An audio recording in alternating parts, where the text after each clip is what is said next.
my biddies. How are you today? I'm good. I hope you all had a good weekend. My weekend was good. Um, didn't do much, to be honest. Uh, just hung out at home, did a few chores. Very few, actually. Worked on this a little bit. Um, actually got that done on Friday. So I didn't have, no, I got it done on Saturday. So I didn't have anything to do on Sunday, which was fun. Um, went to the store a couple times, trying on my pants I bought last week. Did not go well. Well, it did actually. So I bought 2 pairs of pants from Costco and a pair of shorts, Bermuda shorts, because I wanted them longer. So shorts fit fine. They're all the same size. Shorts fit fine. 1 pair of pants, great. I'm looking forward to this other pair of pants. Can't even get it on. Same size. Can't even get it on. So I took them back yesterday, well, last night, and bought more of the other ones, more of the other brands, because that's what you do when you find something that fits. Actually, they're crop pants. They're supposed to be crop pants, but they fit me like long pants, so I'm not complaining. I'm short, so it's hard to find pants that fit lengthwise. I was unless they're petite, women's petite. But if they're not women's petite, I can't wear them most of the time without rolling them up. But these ones fit like they were made to be worn by me. So I got more. I needed more non-jean pants. So that was good. I was very happy with that. We don't have an opening segment because I thought one of these was. Oh, wait, yes, I do. Never mind. One of them is done. I don't even know what I'm doing anymore. Okay. Um, the boys were here yesterday, of course. They were pretty good. I only had to threaten timeouts a couple times. They don't like having time. It's like if you threaten a timeout, it's like the worst thing for those two. It's really funny. They get upset if you just threaten to give them a timeout. You don't even have to give it to them most of the time. It's just like, if you bite me, I'm going to give you a timeout. He got upset and had to go in the other room because he's starting to bite me. Like, don't bite me. He was upset about something. Can't remember what he was upset about, but I remember him like, I'm going to bite you. Like, you're 4 years old. You are not allowed to bite people. And the other one kept hitting him. The 2-year-old has a hitting problem, which isn't unusual for 2-year-olds. Um, I told him if you hit your brother one more time, you're gonna get timeout. And it was like started crying. Like, just don't hit your brother. It's not that hard. Oh, but WB is kind of funny, or BW is kind of funny. Um, I was eating some sun chips, the salsa kind, uh, which are a little on the spicy side, especially for a little kid. He wanted one, so I'm like, okay. And I gave him, like that big a one because they were mostly gone and they were just the rest were all broken up anyway. So I gave it to him and he liked it and he wanted more. So I gave him, like 5 or 8 more. He ate all of those and he wanted more. So I gave him like 5 or 6 more. He ate a couple of them and then he says, I don't like these anymore. I said, oh, really? He says, yeah, they're spicy. I'm weird. Like, who told you were weird, baby? It's okay to be weird. I like weird, so it's okay. I love you. He's such a little sweetheart. They both are. The older one is just so sweet. He was all cuddly yesterday. Um, he asked if I'd play a game so he could watch on my phone. So I'm playing it, and it's a little puzzle game. You have to put the pieces in the right place. Um, so I'm playing it, and the stupid ads come up because I won't pay for ad-free stuff because I have money, but I don't got that much money.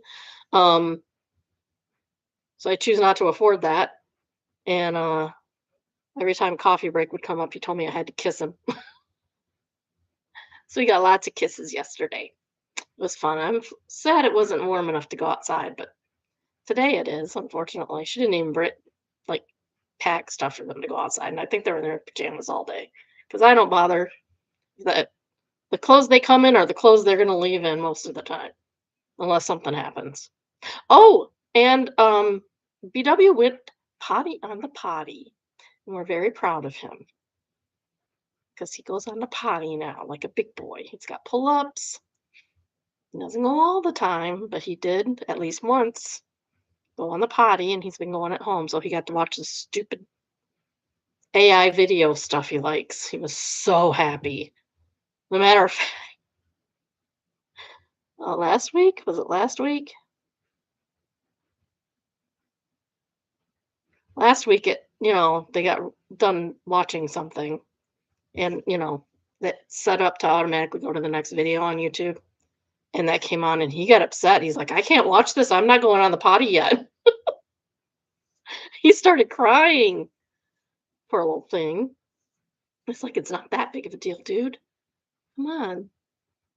So they're fun. They're fun. I like that age. We have a good time.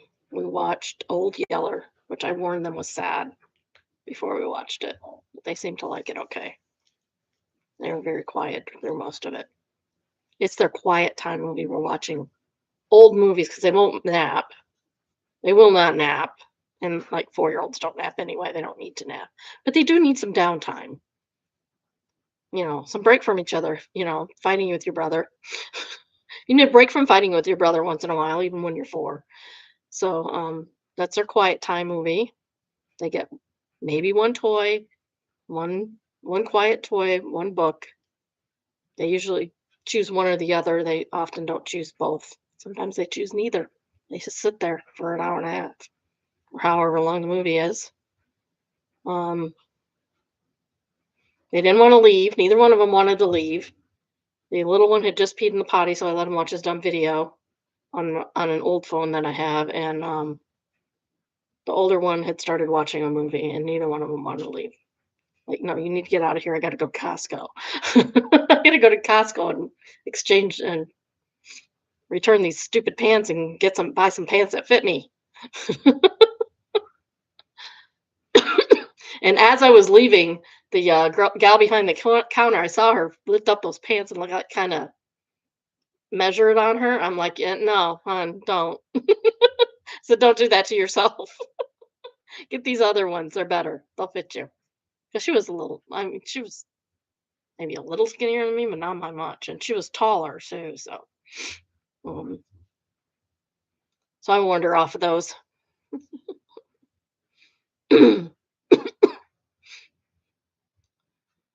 Okay. Well, we're going to start with Sister Wives. This is Sister Wives one-on-one part 2. Sister Wives takes so long to do. So long. Okay. So we start with Robin. We're going to start right off. Robin wanted the confidentiality clause for the Coyote Pass sale. And Mary thinks that's also included, which Mary thinks that also included other things. Oh, and Mary was under the impression that that also included other things like her contribution to Robin's mansion. And she said that they got double what they bought it for, and that's true. And did any of the contributors like Janelle and Mary get any money from that? No. Cody admits that Mary and Janelle gifted money for Robin's house. So they still got screwed by Cody and Robin. Because if they gave money to Cody and Robin for that house, they should have gotten twice as much as they put into it because they sold it for twice as much as they paid for it. He claims that Mary got more equity out of her house in Vegas than Robin did. And that's not on her because he still owed her for Coyote Pass. He also claims that he put more money into Coyote Pass, and I'm wondering if that was before or after the divorces. Janelle was fine with whatever she got.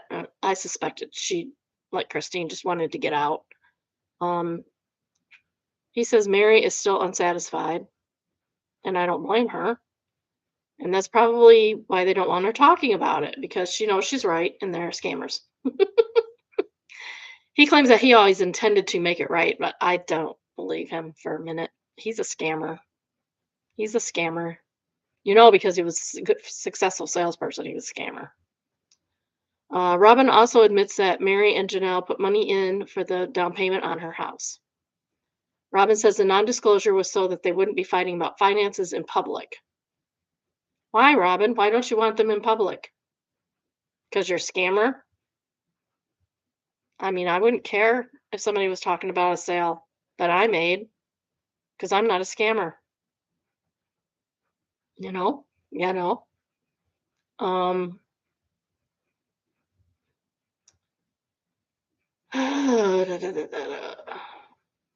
she said that what Mary wanted didn't feel fair to her.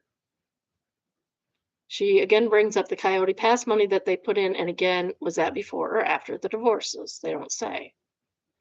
Sukiyana asks Janelle about the NDA. She claims they all signed it, but Cody started talking about it. She also said it included that Mary wouldn't go after her part of the McMansion down payment. So no wonder the scammers wanted her to sign it, because I would have gone off after him too. And Mary still got screwed on this deal, don't forget that. Robin's house has zero to do with Coyote Pass. They're separate things. And no, if you make extra payments, that would have to be proven in court. I was right not to believe Cody about making it right. He only wants his right, not right. Uh, Robin claims the NDA was in the original agreement, and both Mary and Janelle refute this. And I believe them. I believe this was a last minute thing that Cody and or Robin came up with. Cody says that Robin wasn't part of a holdup and that Mary wanted all the money and did not acknowledge the expenses. Again, I watched enough of looking at legal stuff to know that a judge would not care about his expenses. It has to do with the equity in the property. Mary has just owed the money she's owed, full stop. A lot of people would just walk like Christine and Janelle did. And that's okay. It's okay. And it's okay to fight what you're actually owed if you choose to, which is what Mary wants to do. Because she knows she's getting extra screwed on it. Cody says that they never went back to the original agreement. He says she wanted all the proceeds from her Vegas house. It was supposed to be 50-50. And she wanted 25% of Coyote Pass, which she was owed, as they all owned it, and Christine walked away from it. So then after that, it was 4 people. It should have been divided 4 ways. He wanted more because he said he put more into it, but that's not really how that works. Mary said she never fought him about the Vegas house. She was the only one in that house. She made all the payments, and she could have fought him on it. She could have. Especially if she's making all the payments and doing all of the maintenance and everything. That belongs to her and her alone, regardless of what he put into it. That's just how those weird property things work. So he didn't put extra into it. He wanted 50-50, even though she paid for everything.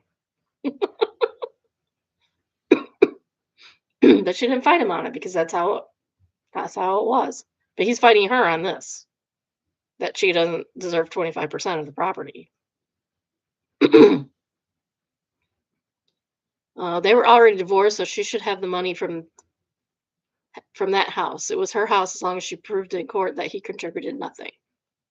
Remember Cody complaining about the proceeds from Mary's Vegas house was twice Robin's. All of that money was put into Robin's Flagstaff house. Robin said she gave Cody half the money from her sale. I'm pretty sure you were legally married to him. And that's like giving it to yourself. Because you were one person at that point. I'm not even sure these people listen to themselves. They sound crazy. She claims that Cody paid the insurance on the Vegas house like that's nowhere near the cost of a yearly mortgage. Not anywhere.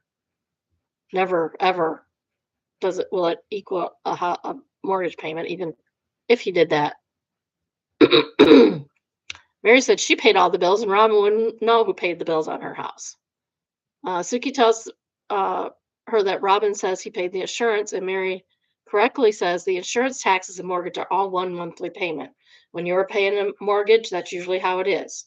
Now, you can arrange for it to not be that way if you like, but normally you pay your mortgage payment plus your insurance plus your taxes, and the bank holds the mortgage or the insurance and the taxes out in an escrow account, and then your payments are made from the escrow account. And the escrow account can go up. This is why your payments go up and down. It's not because the mortgage goes up and down. The mortgage has nothing to do with it. Why is it still? The mortgage has nothing to do with it. It's the insurance and um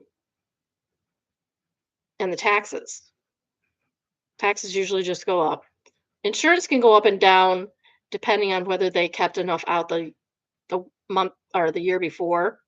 It's like, oh, we kept like way too much last year. Your insurance and tax payments will go down this much this year. And then next year it's like, oh, we barely paid your taxes and your insurance this year, so we're going to do, so much more percentage wise every month this year. But your mortgage is set. It does not change. And most of that would have been interest anyway, and not very much on the principal.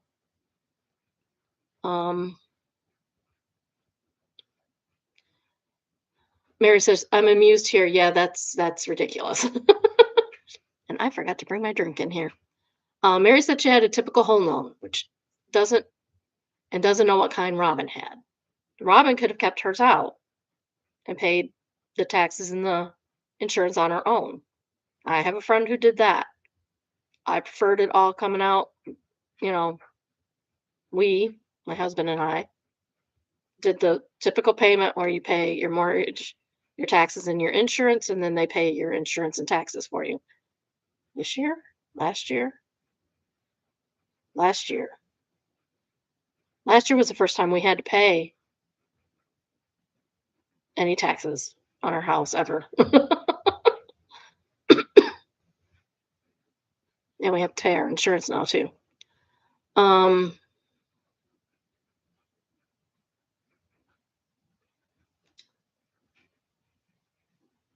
so I do know people that don't use escrow, but most people do because it's easy and fuss free.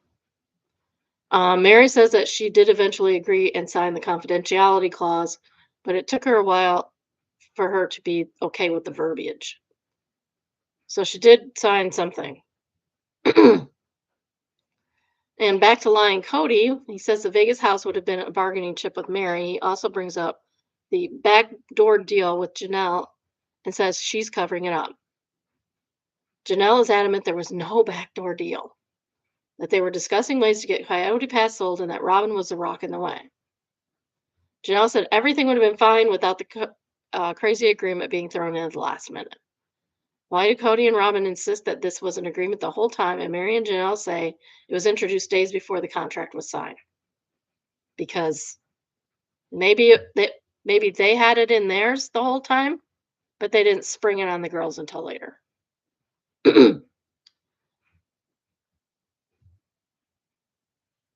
Robin and Cody's version of events simply doesn't make sense to me.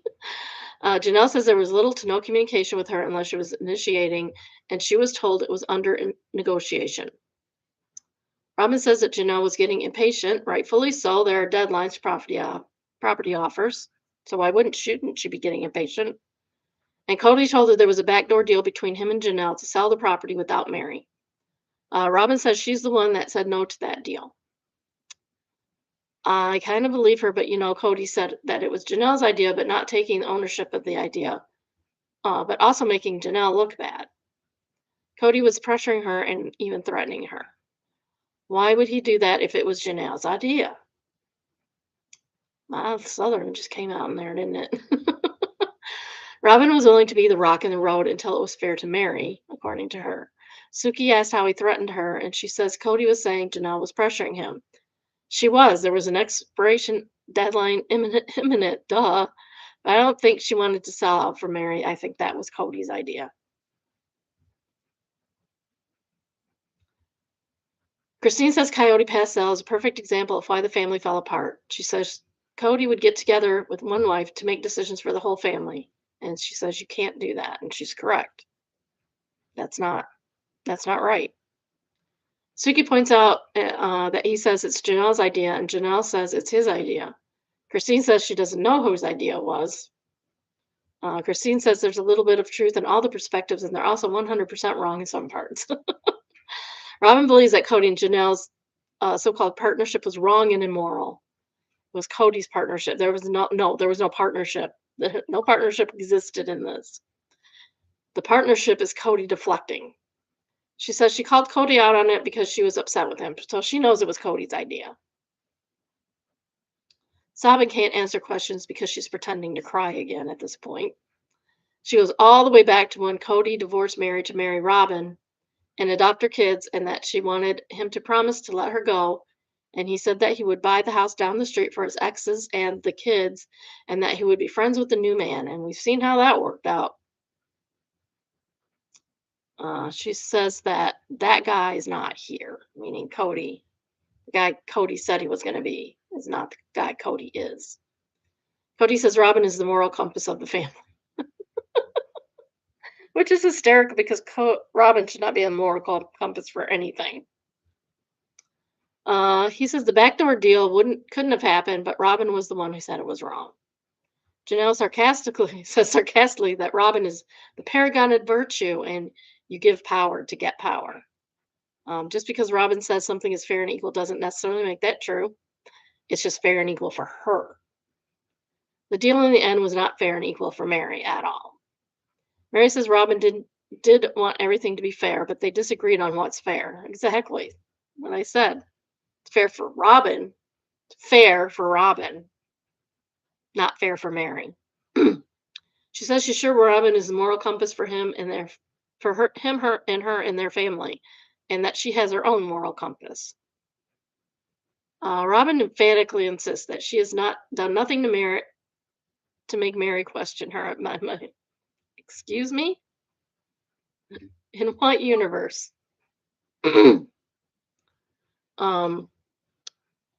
She says she's not Cody, and she doesn't agree with his actions and attitudes all the time. Why are you with this guy then, Robin? If you don't agree with his actions and attitudes, he doesn't sound like somebody should be with that has morals. So I don't think you have the morals that you claim to have, Robin.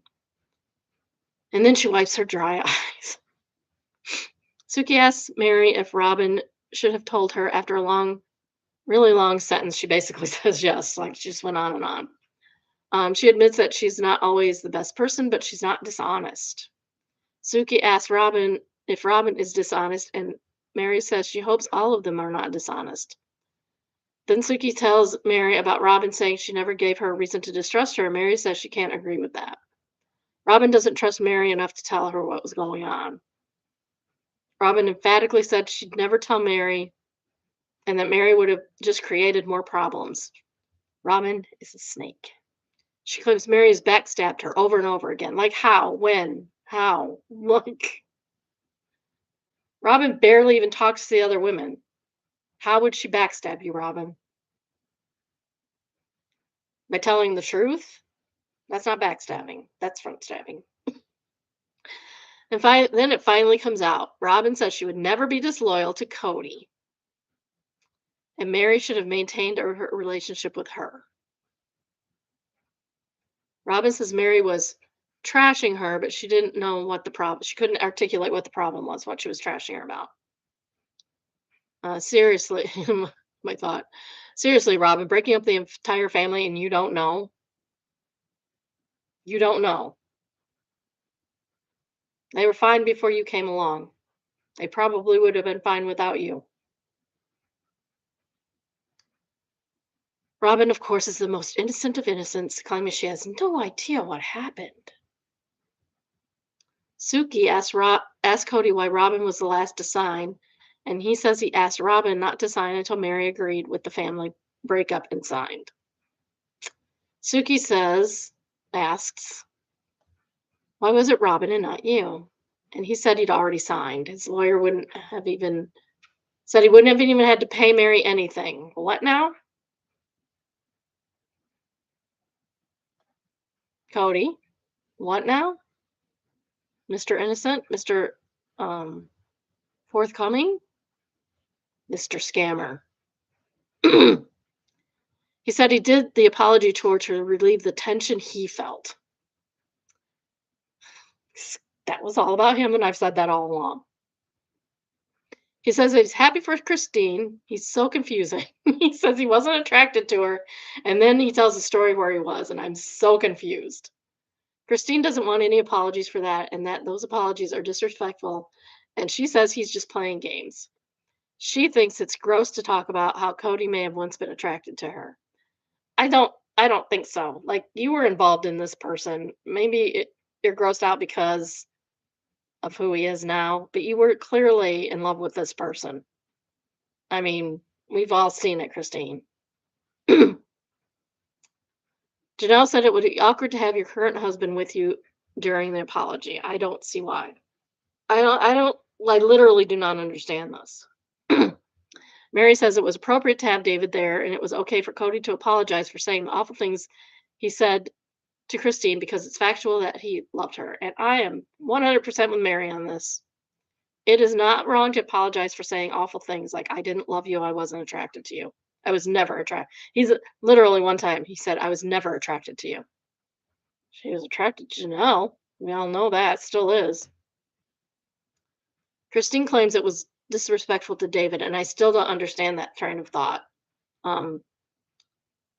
Because, yeah, you had a life before David. It's not disrespectful to say, I'm sorry I said things that I shouldn't have said because they're not true, and I did love you. And that's not wrong to say because it's hurt. He did it to hurt her, and he should apologize for trying to hurt her. She said she knew he said it in anger and that he apologized with the best of intentions, which, okay, good. She says David was annoyed that Cody broke bro code. And then he says some stupid things about how David doesn't know anything.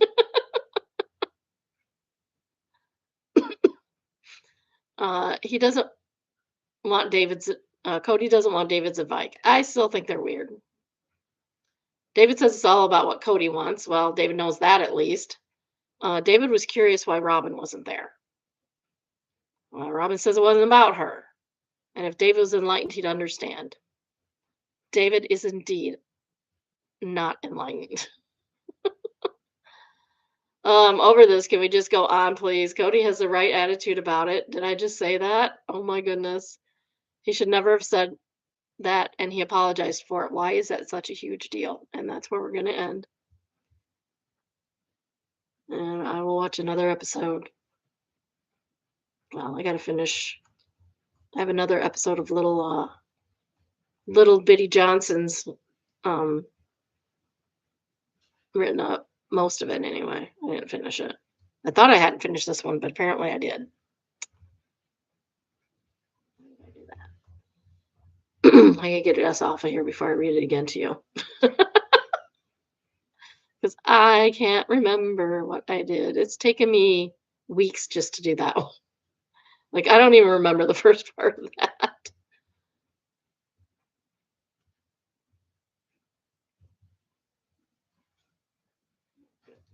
Oh, it did it again, darn it. I clearly don't know how to erase anything off the internet. It's not. Well, it is, but it's not. There we go. Okay. All right. Next, we'll have 7 Little Johnsons. You're raising a pig. Okay. I'm going to run and get my drink because my throat is already starting to dry up. It's the Sahara Desert.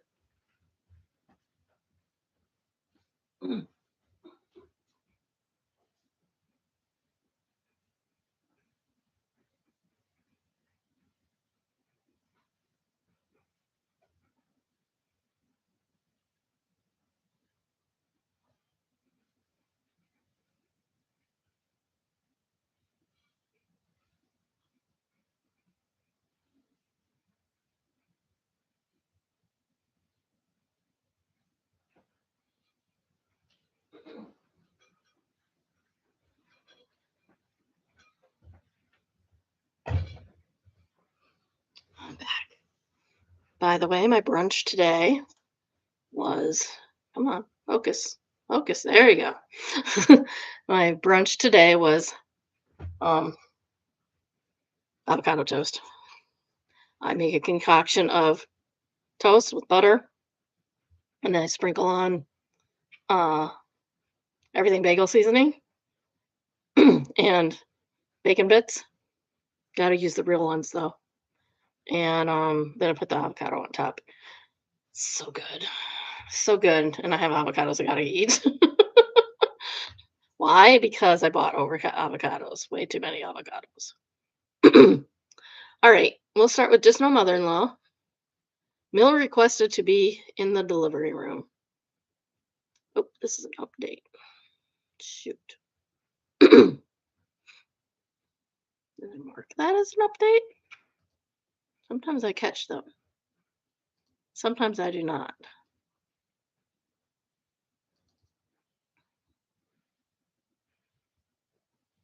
I always start with just no mother-in-law.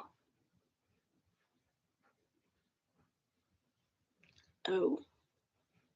Never mind, we're not starting with that one.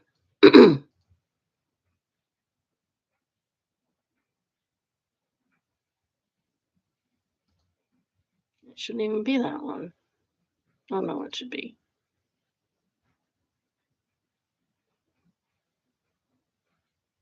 Okay, when we get to it, we'll get to that in a few minutes. I had to replace something, so that's why it's in the wrong spot. We start with murder by words. That's what we're supposed to start with. It's entitled The Wait is Over.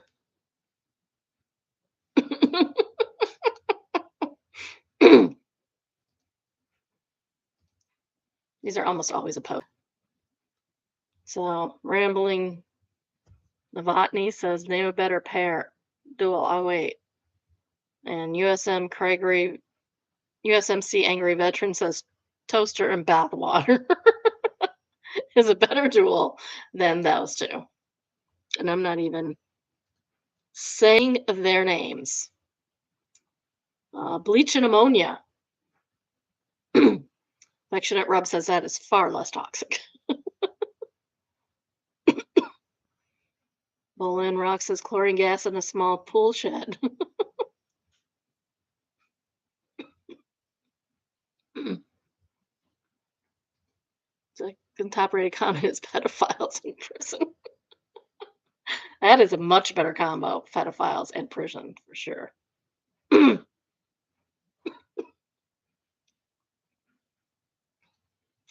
Their top rated comment is, I'm fully convinced that men that are fans of Trump would lick his butt.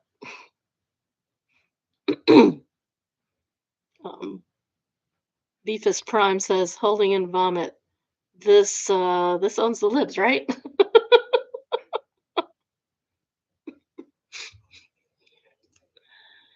All right, Stolen Arches National Park, because American Samoa National Park does not have any one-star reviews. Just saying. I want to go to American Samoa just to go to the national park. Trip canceled by vendor. 1 star from James G in Kissimmee, Florida. The company called the day before my tour and canceled due to lack of guides. Did not offer any help with getting another company or to pick up my tour. Did a self-tour drive without their help. Why is this getting a 1-star review for the park? The tours don't have anything to do with the park. Those are a separate entity almost all the time. So I highly doubt that this had anything to do with park. This is your tour company, sir. Give the park the review it deserves and then go. And I'm surprised he got in. I mean, so many people didn't get in September. I don't understand people. Next we have What Should I Do? And it is titled, My Boyfriend Lied About His Age and I Don't Know What to Do. I'm 19 female and my boy is supposedly 24 male, or at least that's what I thought. That's still 5 years difference. We've been dating for about a month and a half, and We've known each other for about 4 months total. This total time, I was led to believe he was 23 and just turned 24 in March. Yesterday, something fell off. Me, him, and my mom were talking about age gaps and what we thought was acceptable. At one point, he jokingly asked what I would do if I dated someone in their 30s. Me and my mom looked at each other and laughed, and my mom was like, "What the wing? No." Kind of got awkward after that, but I didn't think too much of it at the time. Later that night, we got into an argument about lying, not even about age, just in general. I was already upset. After things cooled down, he told me he needed to talk to me. That's when he admitted it. He told me he lied about his age and that he's actually 32. Sir, you are a predator. You're a predator, pre- predating, predating. Is that a word? I hope it's a word. If it's not, I just made it up. You are predating on a teenager. You're gross. You are gross. I honestly felt sick, like what the wang. I feel so betrayed because our entire relationship started on a lie. It makes me question everything else he's told me. Like dump him. Like that is like dump him now territory. Like no, do not pass go. Do not collect $200. I'm getting my flags out because that is like a red house. The thing is, I'm really in love with him. No, you're not. You've known him for 4 whole freaking months. No, you're not in love with him. You're still in love with the idea of him. You're infatuated with him. You are not in love with him, which people would realize it takes longer to fall in love with someone than to be infatuated with them or the idea of them. It hurts because if he had just been honest from the beginning, I probably will still talk to him. I know people judge big age jumps, but I don't really care about that part. You should. You should because men who go after teenage girls are not good men. What I do care about is lying. Zucchini Life has a top rated comment, and she says, a shaky foundation isn't where you want to build something on at all. Exactly. Maybe this one answers get out now. You're 19. Don't waste your time on somebody who won't treat you right. You are worth more. Thank you. Everyone is worth more than that.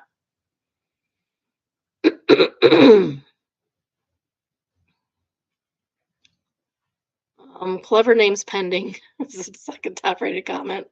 Run. 100% run.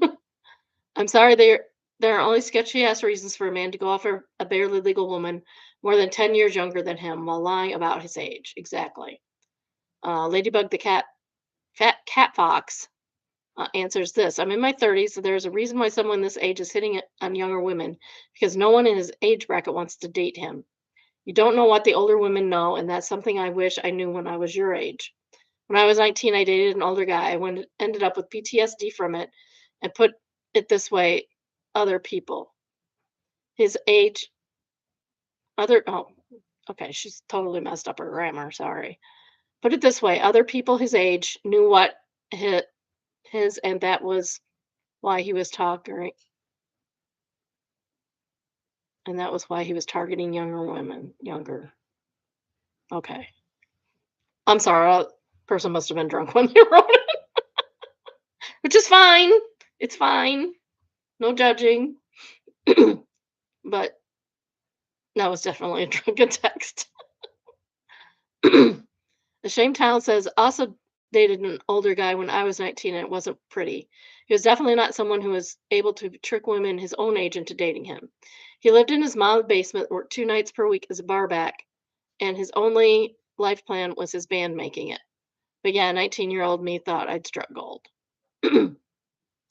uh, Anime Lover says, say it louder. I was 18 and my ex was 29. We married and I found out exactly why he wanted someone my age.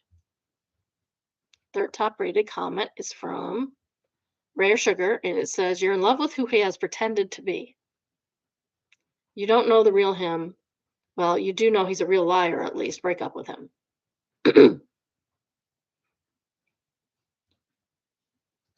Run for the hills, girl. Run for the hills. You need to join Allie on Little Johnston and then run for the hills. Next, we have malicious compliance, and it is entitled "Want Me to Speak Spanish?" Yes, sir, there's a question mark. I was born in the US. My parents are from Mexico. Despite being exposed to their Spanish, I speak with a thick American accent. If someone doesn't speak English, I will speak Spanish with them, and assuming they can understand me, all is well. But if they know fluent English, I prefer that since communication is easier. This leads to some weird scenarios where I'm making small talk. As soon as the other person gets to know my name, they yell, uh, "Yo, WTF, you Hispanic TF, you speaking English for," in Spanish. So I switched to my Spanish, which sounds like a stereotypical American reading Spanish out loud, as if it were as if it were English. At this point, they squint and give me a concerned stare before switching back to English. Aggravating Ice says, I have a similar but opposite. I learned German rapidly as a kid. Going to kindergarten in Germany, it was total immersion.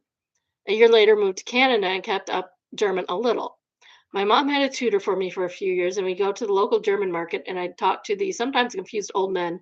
Took German in high school, barely conversational at this point, but apparently the accent sticks. So now I go to Germany. I have to be conscious to not speak German because here I am trying to be a tourist and find the train station, and people just keep talking to me about all sorts of things, and I can really keep up. Next top rated comment is from Leading Knowledge, and they say, I know someone who speaks 6 languages well enough to be simultaneous translator at international meetings, but speaks all of them with the accent of another of his languages. He grew up in a home where the dad was Turkish and the mom was Polish, but they spoke English and lived in Germany. They also spent time in France and other European. He jokes that he has no native language. OP says, I know this guy whose parents were from India. They spoke English to him so he wouldn't be left out at school, but failed spectacularly as he now speaks English with an Indian accent and Tamil with an American one.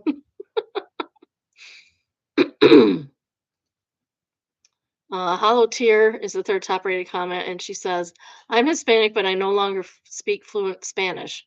Apparently, I spoke it with ease as a child. In my early 20s, I worked at a convenience store gas station. This older Mexican man came in and started speaking to me in Spanish, and I responded in English. He looked at me funny and then proceeded to lecture me for a few minutes about how far I'd get in the world if I spoke Spanish. I simply responded, I work at a gas station. How far do you think I'd get? He shot me a dirty look and left. Actually, you could get pretty far because there are always places that are looking for translators or people who speak 2 languages. You could do pretty well in a call center and make a little bit more money. Not, a living wage, but a little bit more money. This is Evil Buildings, and it's entitled Rural Church in Wisconsin, and I disagree. It looks like any other church building. It's just got a red, like, take off the red gel, the red filter. It's just like any other church building. So I don't, you're making it evil. So I said it looks like an album cover.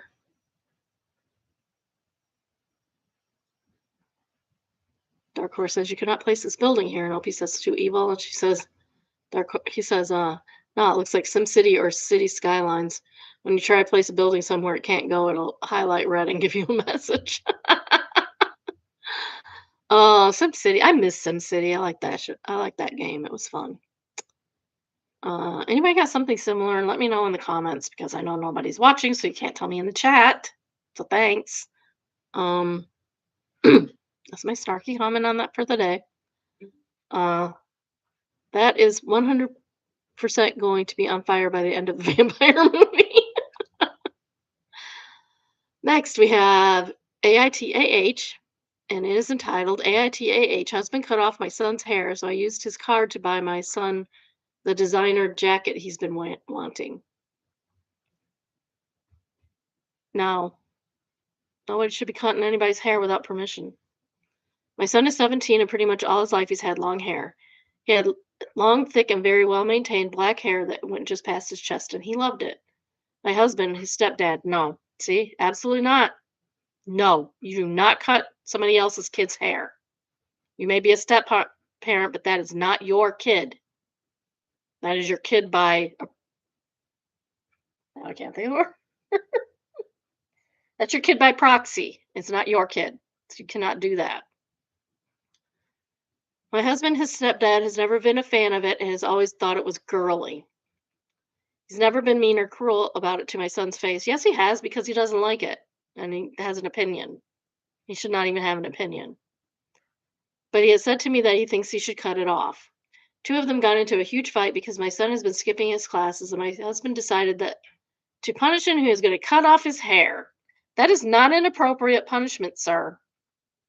If he's skipping classes, an appropriate punishment might be keeping him in the house for a while.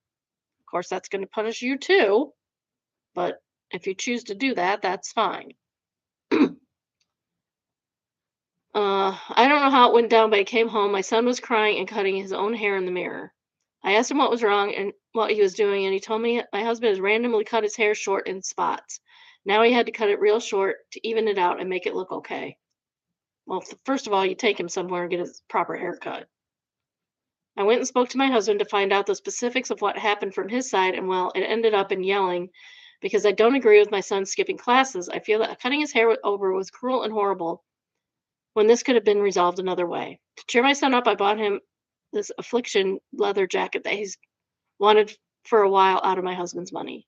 My husband found out and was furious, but I told him he shouldn't have cut my son's hair and he can do this as an apology.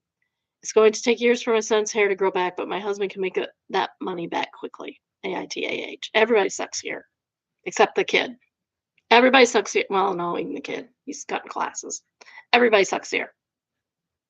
Kids should not cut classes. Cutting hair is not an appropriate punishment for or appropriate consequence. I don't like punishments. We like consequences. Cutting someone's hair is not an appropriate consequence for cutting classes. And stealing someone's credit card and using it is a felony and not an appropriate consequence for anything. That is literally just illegal.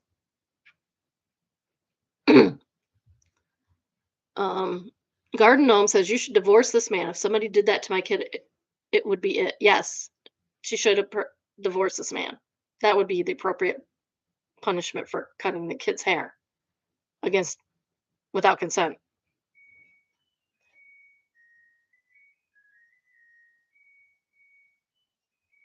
Can you guys hear it? Yeah, I think you can. Because the mic was going. That's the dryer.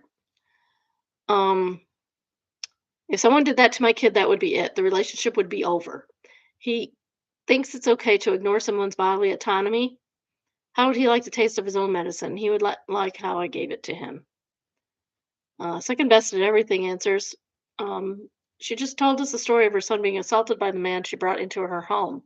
She typed the whole thing out and she actually thinks the issue has been resolved. What the actual? Yes. Malevolent Python says this woman's probably also being abused and doesn't recognize the signs. I didn't. Yeah. I have thoughts on that today too. Master Persimmon said, after I died, my family healed around him.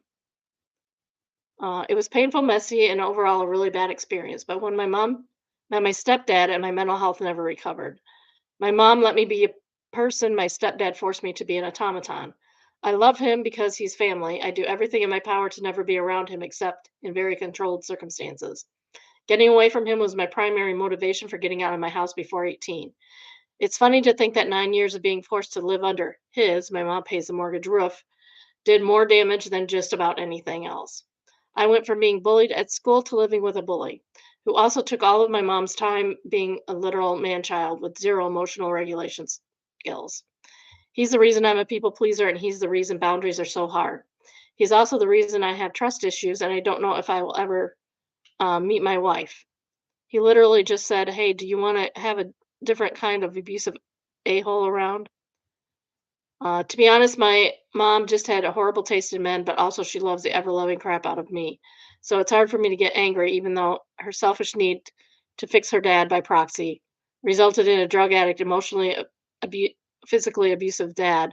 At least he tried. It was mostly just the drugs Crazy statement. And replace him with an emotionally abusive, vindictive a-hole of a man who was challenged at every level by me, a winging 8-year-old, because I had the audacity to have an opinion or a belief. My stepdad is kind of dumb, and I just never bothered to actually believe me and chose to believe I was being intentionally antagonistic, and I think that projection says a lot about him. Geez, that sounds horrible. Um, I hope you have therapy, sir. I hope you got a lot of therapy because you need it to get over something like that. Movie Lazy says YTA for staying with your son's abuser. Exactly. 120,000%. So there was a deleted comment, and then Ashleg says, I feel for you. I can't help but still resent my mom for staying through my abuse, but finally leaving when he cheated on her. Oh, wow. Yeah, this woman needs to leave this guy. He's not a good guy at all. She doesn't want to leave for him. Why is that all flickery? Um, she should leave.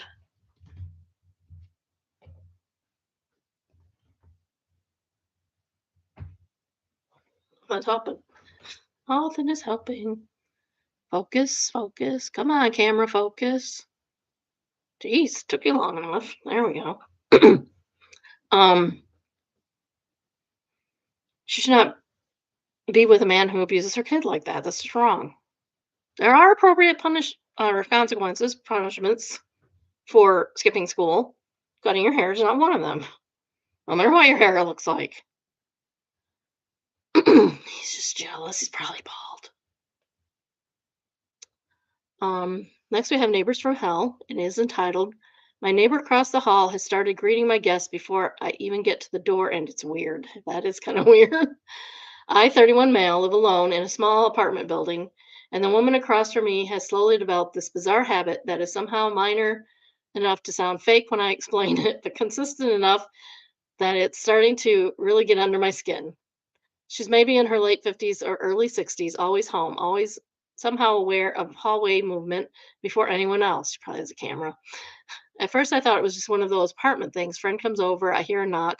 I'm waiting, walking to the door, and by the time I open it, she's already cracked hers open and is smiling at them like she's the hall receptionist.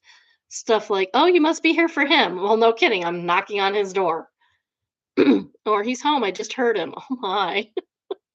She knows what you're doing. She's a stalker. No, no, no. This is when you set up your friend to come over and she does this and you have him say something to her. Like, of course I'm here for him. I just knocked on his door. Yes, I know his home. He's home. He told me to come over. Stuff like that. First couple times I brushed it off because whatever, apartment life, people are nosy. But it kept happening, and now it's to the point where if somebody comes by, I'm almost waiting for her to appear first, like some kind of cursed building creature. The part that makes it worse is that she doesn't do it in an openly aggressive way, which somehow makes it harder to complain about. She's not yelling, not blocking anyone, not technically doing anything huge. She just asserts herself into the first 5 seconds of other people arriving at my door. My sister came by with groceries and said the neighbor had already asked, "Is he expecting you?" before I even unlocked the deadbolt. Your sister should have stuck up for you and said, doesn't matter. Doesn't matter. I'm his sister. I can come here whenever I want. A friend told me she once smiled and said he has people over more than you'd think, which is a deeply strange sentence to say to someone standing in a hall holding takeout. She's jealous. She's also jealous. She's jealous that he has company and she doesn't, which is sad. Last week, a guy I'm seeing came over for the second time, and before I got there, she was apparently already outside with a trash bag saying, "Oh, you found the place again?" He laughed when he told me, but I wanted to crawl into the wall. This gives this gross feeling that my doorway is not actually my doorway. It's some kind of shared social checkpoint that she thinks she's supervising. I've tried solving it indirectly by opening the door faster, ignoring the hallway, timing stuff better. But she's freakishly good at materializing. That's when, okay, you tell your friends when they're downstairs to text you so you'll be at the door before they get there and have the door open when they arrive. Then she won't know. I've tried to solve it indirectly by opening the door faster, ignore hallway. I finally said pretty politely, "Hey, can you stop talking to my guests before I answer the door?" She got offended instantly. She said she was just being friendly. No, you're stalking.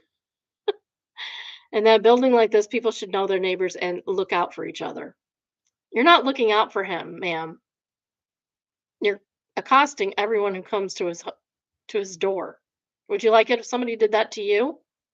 Probably not.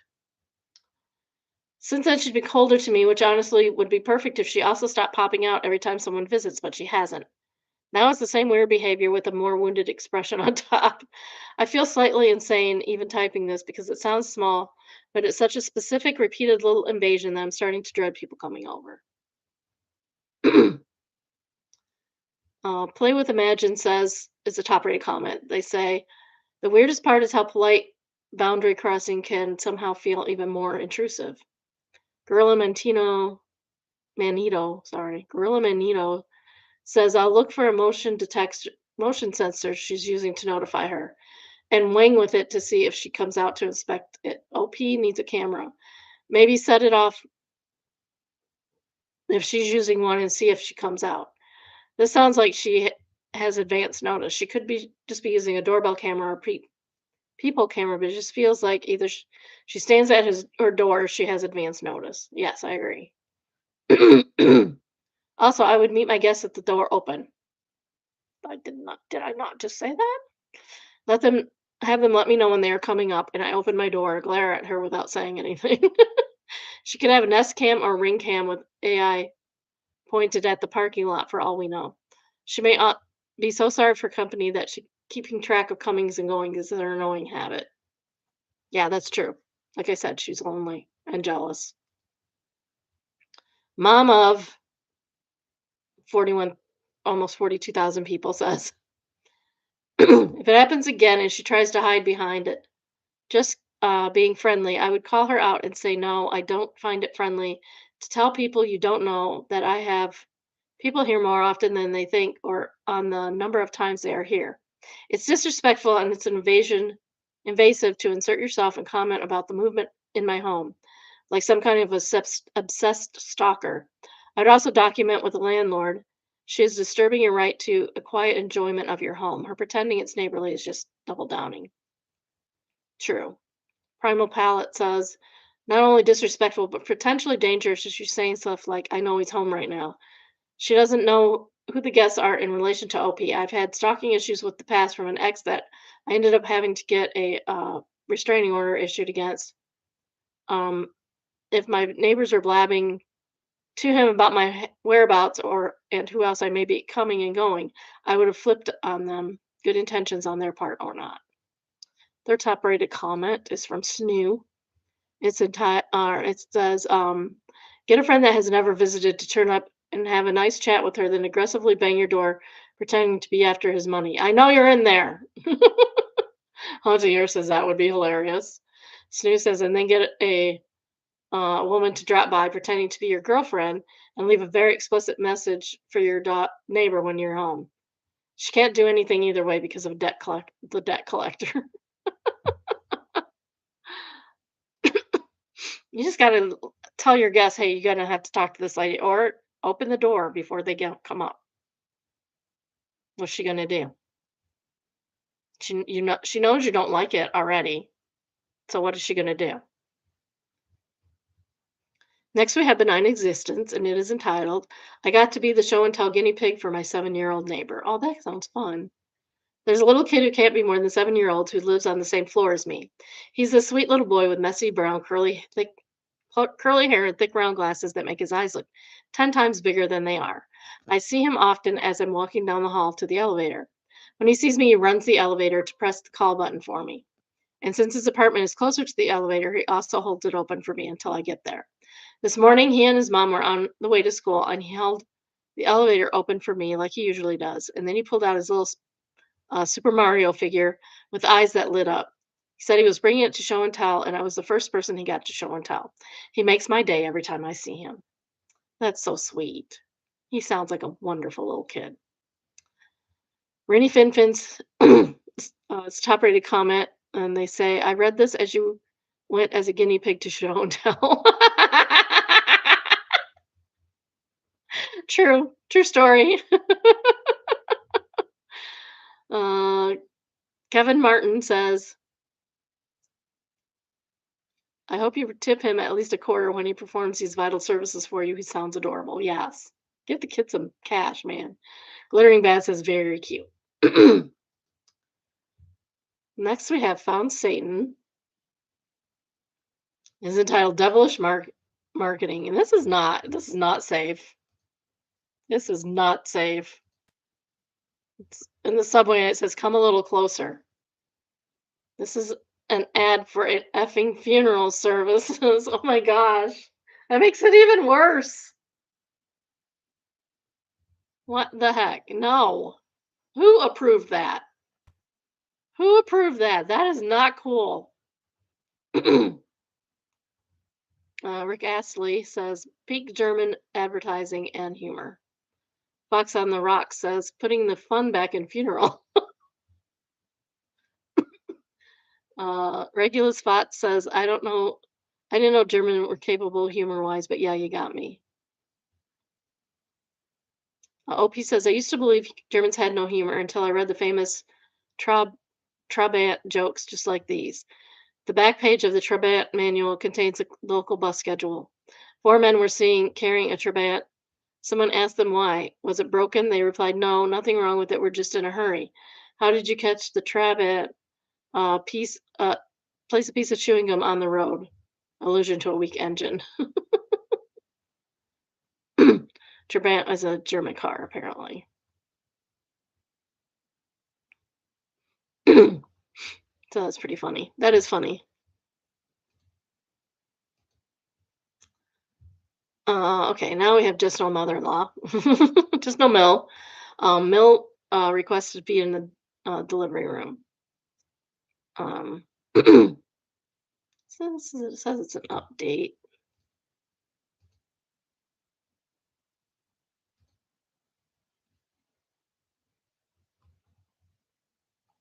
I don't see how because I don't see the original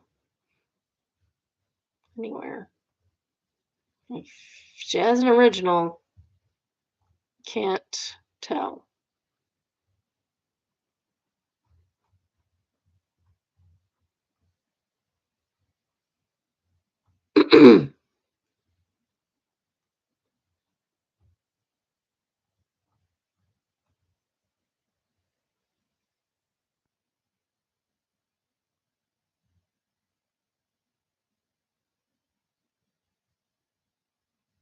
Okay. I can't tell what the original was supposed to be. My husband, 28, and I, 30 female, are having our first baby in a few weeks. Congratulations. Um, I assume the baby has been born. We first shared the news with his mom, 62, and she had asked it in a group chat between the three, husband, me, and Mill, uh, of us to attend one of our sonogram appointments, stating that she never got to attend any of these appointments when her daughter was pregnant with her granddaughter. That's not an unusual or bad request. That's okay to request that. I mean, people like to see sonograms. It's fun. You're not showing anything to your mother-in-law in that. I don't have a problem with this sonogram request. I responded telling her we wanted to keep the appointments to just my husband and me, mostly because we'd only get 2 sonogram appointments. Then I asked my sister-in-law about her own ultrasound appointments, and she told me that her mother did attend them, but was not in the delivery room. That's when I realized my mom was maybe trying to manipulate slash guilt me. Still, I gave her the benefit of the doubt and moved on. Flash forward a few months when my mother-in-law sends a text to the group chat about a diaper bag she bought for our baby. I responded saying that the baby was ours, as in husband and I. She then texted back with our includes me. I responded, I would appreciate it if when I say something bothers me that you would respect my boundaries and not push back. I mean, I think it's silly language, but whatever, you can get offended by whatever you like. She apologized and said she didn't mean to push my boundaries. Next week, we invite her to join my ultrasound appointment because it was an extra growth scan we weren't expecting to get, so it seemed kind to invite her. Well, that's nice. That's good. I didn't know until well after, but when I stepped away to use the restroom, the appointment, she tried telling my husband that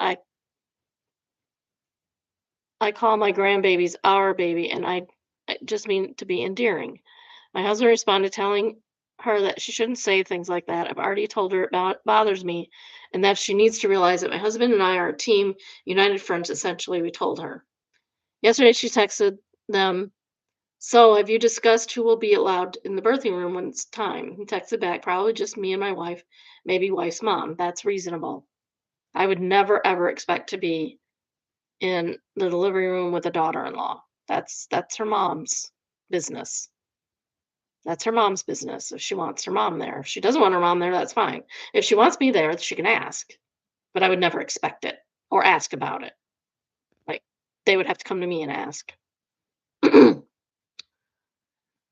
She said, "It would mean the world to me if I could also be included in this special moment." You will be. It's fine. You'll just be included after, not during.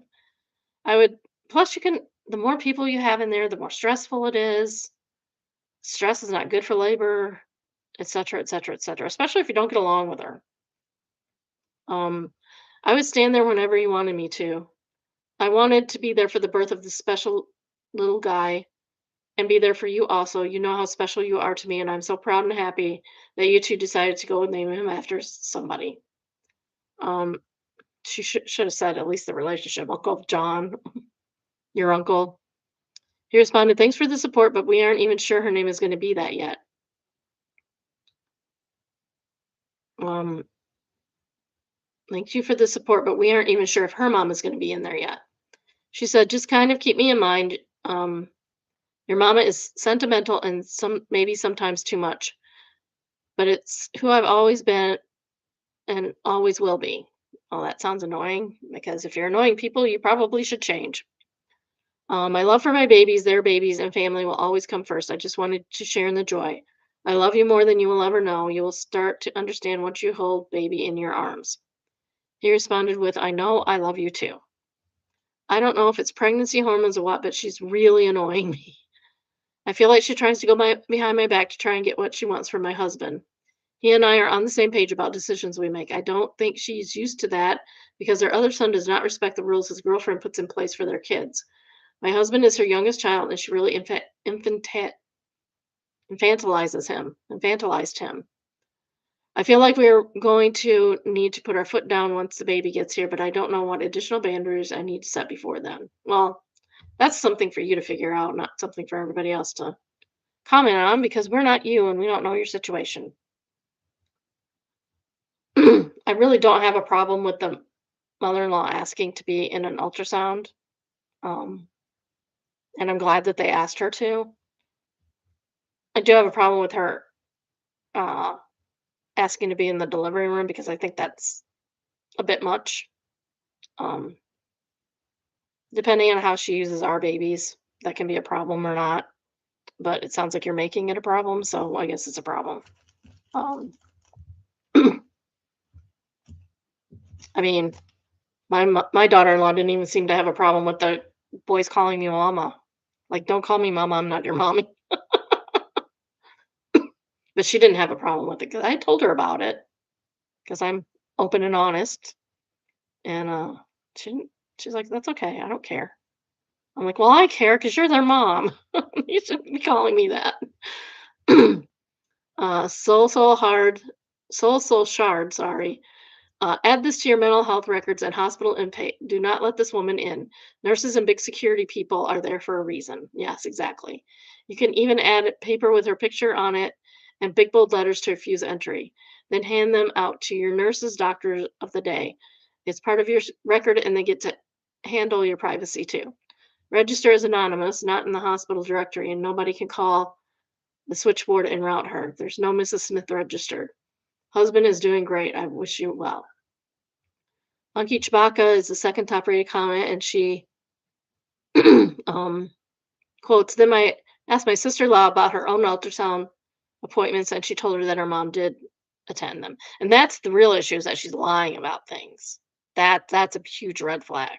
Red flag for lying about things that can easily be um what do you call it? Be shown to be lying. There's a word for that and I can't think of it right now. OP, I would call her out on the lie. Be blunt about it. You're going to be the mean old villainess in her story no matter what you do. So you may as well use it to your full advantage to protect yourself and your baby. And the third top-rated comment is from Sierra Grandma. And it says, oh, excuse me, man, oh man, you are correct. She is in fact trying to manipulate you and your husband. You should try putting your foot down now. Be point blank with her. Do not give any reason. Do not give reasons, no excuses, and no arguments. Tell her, Mill, I know you lied about not ever going to a sonogram before, and you have disrespected my wish for you to not call my baby our baby. And you will not be in the delivery room during my birthing event. While we understand you are excited and appreciate you wanting to be an active grandparent, this is not your first or your only grandchild, so you will be required to treat them all the same. And to get this out now while we're telling you our boundaries. Not only will you not be welcome in the hospital, but we will not have any visitors for the first 6 weeks at home as while we bond as a family of three and create routines and adjust. We will not accept multiple calls or texts per day. Please respect us and our boundaries without pushback. We appreciate it. You know what? Nobody, no one, literally no one called and asked after the birth about how we were doing. No one. Not my dad, not my mother-in-law, not my sisters and brothers-in-law, or my own sisters, or anybody. Nobody asked. Absolutely nobody. I don't remember getting one call during that period or ever. She absolutely will try to push her way into your place with your husband and your child. Our baby is her baby, and she will try to try to demonstrate her ability to get her way by victim and guilting you both, often as a manipulative tactic. Girl, congratulations on your pregnancy and upcoming birth. So far, you're doing a great job handling your mother and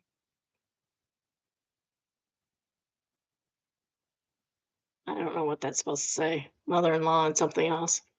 Your husband is being such an amazing team while you put your mother-in-law in her place is healthy for your relationship and your parenthood. Look forward to hearing more from you about your mother-in-law experiences to come and her behavior when you deliver and during your postpartum experience. Good luck. I hope you have a perfect delivery, healthy baby. And there's no update on this because I already looked. This is from Retail Hell and is entitled, Hi there, Hannah. Could you help me with this return? Yes, of course, but we are not on that basis, sir. Um,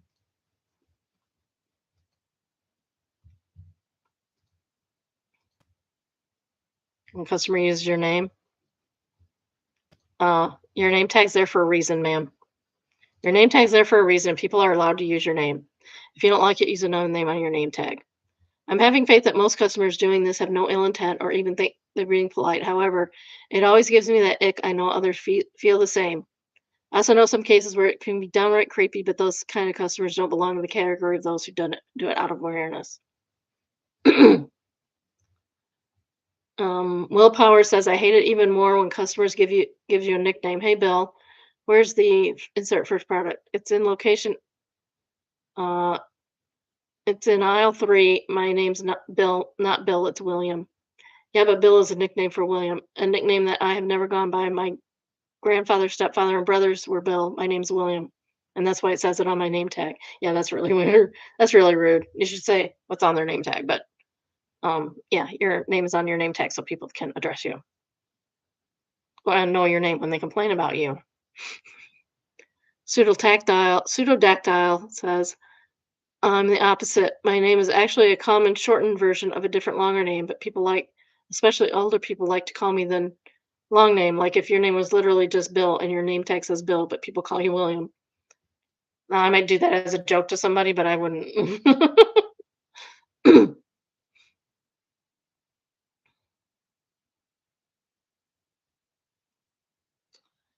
Cold says, oh, this happens to me. I'm Abigail. I've always been Abigail. I will always be Abigail. Customers insist on calling me Abby. Stop doing that, people. Say what's on their tag. Pet Pam. I don't know. A customer recognized me on the phone the other day, and I was like, Tofu Queen. I live and work in a very small town. I've also got neon teal hair. It's always awkward when a customer recognizes me in public in an entirely different store and gets offended when they see me wearing my metal band t-shirts. Why are you getting offended because of what somebody else is wearing? Someone literally complained to my store manager because they spotted me at Walmart in my goat horse shirt. Nothing happened, obviously, but it was obnoxious to hear about it after the fact. Yeah, I don't know why anybody would do that. That's just rude. Dances with Knives is a third top comment, and they say, times my name has been spoken by a customer it was in the creepy sort of way. After that, I never worn a name tag six, and luckily it's been never been noticed by management.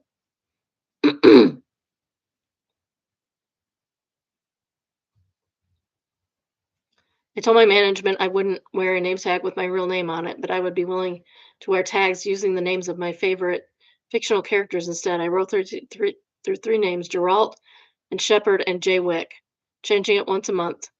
Customers have no business knowing what my actual name is. It doesn't matter what it ends up being. The tag is just there to give customers a name to attach to their praise or complaints to. Exactly. I have a very unusual name. I wish I could have hid my name. Next, we have Petty Revenge, and it is entitled Cut Me Off, Enjoy the Free Shower. I'm not usually petty, but this put a smile on my face. Driving to work on the highway, I was cut off very nearly sideswiped by a lady in her top-down convertible VW Beetle. She came to the outside lane. I was in the middle of overtaking her with no indication and left literally inches between us. Of course, I gave a little beep. I don't sit on the horn or anything. Didn't flash, wasn't aggressive in any way, more of a hey, you sort of nearly took us both out, maybe watch where you're going sort of way. A silly bent slowed right down, and her mate flipped me off, and then she went on her merry way. I thought no more of it. Couple miles up the road, I passed them. Well, she pulled out behind me and was right up my ass, flashing for zero reason. I didn't even realize I passed them again. I decided my windshield needed to wash, so I gave my window a nice long stream of washer fluid. Of course, some of the spray, and when I say some, I mean the best part of a pint, went right over my roof, considering the highway speeds and giving the two ladies a free shower. Funnily enough, they backed off after that. That was good. That was good. I approve. Next, we have I Made the Jerk and is entitled ATJ for telling my roommate her quiet hours rule only applies if she actually follows it too. No, no, somebody's going to be pissy about quiet hours. They have to follow the rules. It's their rule. They have to follow it too.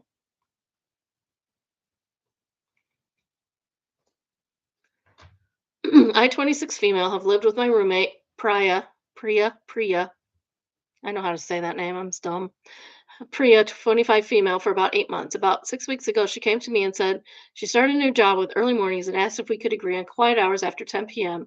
No loud music, no calls on speaker, that kind of thing. That seems perfectly reasonable. I thought it was completely reasonable and agreed immediately. I have been genuinely careful about it. I use headphones after 9:30 just to be safe. I take calls in my room with the door closed. I've even stopped having friends over on weeknights. Last Saturday, I woke up at 2 a.m. to Priya and her boyfriend laughing loudly in the kitchen and watching something on his laptop without headphones. I waited about 20 minutes thinking they'd quiet down, but they didn't. I came out and reminded her about the 10 p.m. Rule, and she says it's the weekend. I don't have to work tomorrow. I said that was never part of the agreement. We said 10 p.m. quiet hours and didn't mention weekends being exceptions. She got defensive and said I was being rigid and that obviously the rule was about her work schedule and not controlling her weekend. I told her that if the rule only applies when it's convenient for her, then it really doesn't apply to me either. She has been pretty cold since to me and told our mutual friend that I ambushed her at 2 in the morning over nothing. I feel like I was being fair, but now I'm second guessing myself, AITJ. Aggressive photo is the top rated comment. She says, so you need to be considerate of Priya, but she doesn't have to be considerate of you. Yeah, no, NTA, the world doesn't work that way. Did your mutual friend consider that Priya ambushed you first in 2 a.m. in the morning, no less? Let Priya stew in her coldness. She deserves it. OP says, right? The double standards are insane. She acted like I was some drill sergeant just for wanting to sleep at 2 a.m. in my own damn house. I even missed my bestie's birthday dinner for her rule. Oh, that's sad. Lunatic Labrador says you definitely shouldn't be missing out on time with friends because of quiet rule. A birthday dinner, I assume, wouldn't be in your house and you couldn't go. Yeah, that's different. That's completely different. Second, top rate comment is from Tubular Conferta, and they say even without an agreement, 2 a.m. is shut the weighing up o'clock unless you're having a house party. Exactly. Sunday Bunny answers, for real, 2 a.m. is just universal quiet time. Agreement or not, it's wild to ask for strict rules and then ignore them for yourself. OP's just asking for basic consistency. Right. Exactly. Taco Queso is the third top rated comment, and they say, why the heck is every roommate a Priya these years? Old Diamond Jim says Chat GPT.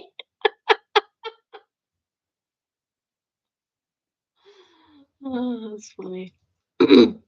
Entitled people, entitled, your services are inconvenient for me. Your free services are inconvenient for me. IWFH, work from home. I work from home for a nonprofit that helps people find community resources, think food pantries, clothing, closets, etc. Right now, we are scheduling free tax preparation appointments. It's important to note that we only do the scheduling. We don't choose the participating locations. This woman's tone was nasty from the start. Female caller. We'll call her FC. Should we call her Karen? I want to know what libraries are doing the tax returns. Me, list the five libraries. FC. So you're telling me that library isn't doing them. Me. No, that library is not on our list of participating locations. It looks like the location nearest you is college. Would you like me to pull up their schedule? She reluctantly agrees. Me. Okay, it looks like their next available appointment is on April 7th. Does that day work for you? FC. What? Are you kidding me? This is stupid. You offer all these free services, but you're telling me you can't schedule me until April? Ma'am, I don't set the schedule. I don't set the schedule. This was what? A month ago. So that would have been March. You're telling me at the end of March, might have been earlier, you're just now getting around to scheduling this? Yeah, it's going to be April. Call me in January, make the schedule, have it scheduled. Me, yes, I can pull up the other location schedules to see if there's any sooner appointments available. FC, no, this is stupid. I'll just do them myself then. Me, alrighty then, have a good day. She started to say something else, and I could already tell it was not going to be pleasant, so I just ended the call. GoPre says, pray for the tax prep accountant who gets saddled with her. LP says, willing to bet it will be mentioned how my company was not offering services at her library of choice, so she was forced to go there. Jet Girl says, beggars are always the biggest choosers. Um, OP says, if there's one thing in this job has taught me the true meaning of the word of the phrase. Just Mixture says, but it wasn't even you that does the scheduling. How spoiled are these brats growing up? Pretty spoiled. Understanding Old says, yep, it's a free service, but it isn't exactly what I want or when I want it. So you're all a-holes. Accomplished Suit is the fourth rated comment. They say, I used to volunteer at Dress for Success. They help women find interview and work clothes at our donated clothing facts. So I've actually, that's been around for a really long time. I think I've donated to them back like in the 2000s. I became a stay-at-home mom, didn't need my work clothes anymore. And our mom's club did a donation thing for them. Think about 1 in 5 was thankful and made it worth my time. I had so many no-shows. I called one woman who didn't show. Mind you, I drove half an hour from home to get to the facility on my day off work. Me, hi, this is me from Dress for Success. We had an appointment half an hour ago, and I was wondering if you were going to make it. Her, I don't have a car. How am I supposed to get there?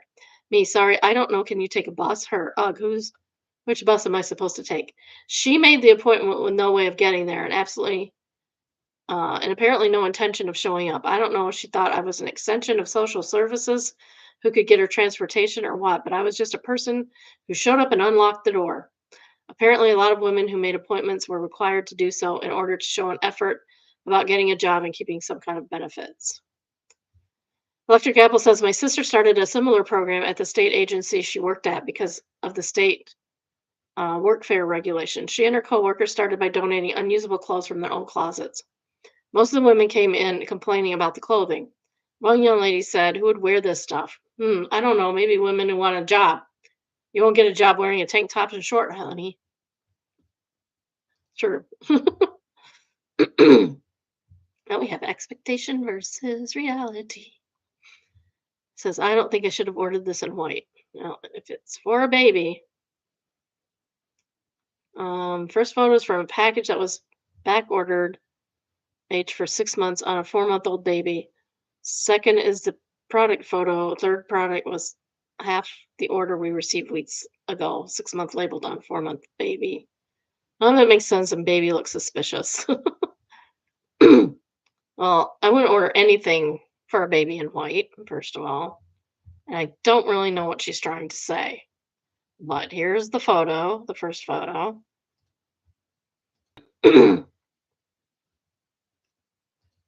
That's what it's supposed to look like. Okay, so it's the hat thing. Hat looks a little big. That's fine. They grow into things. It's an organic cotton pixie bonnet hat. It's very cute. I don't know what she's trying to say. They look fine. What are you trying to say?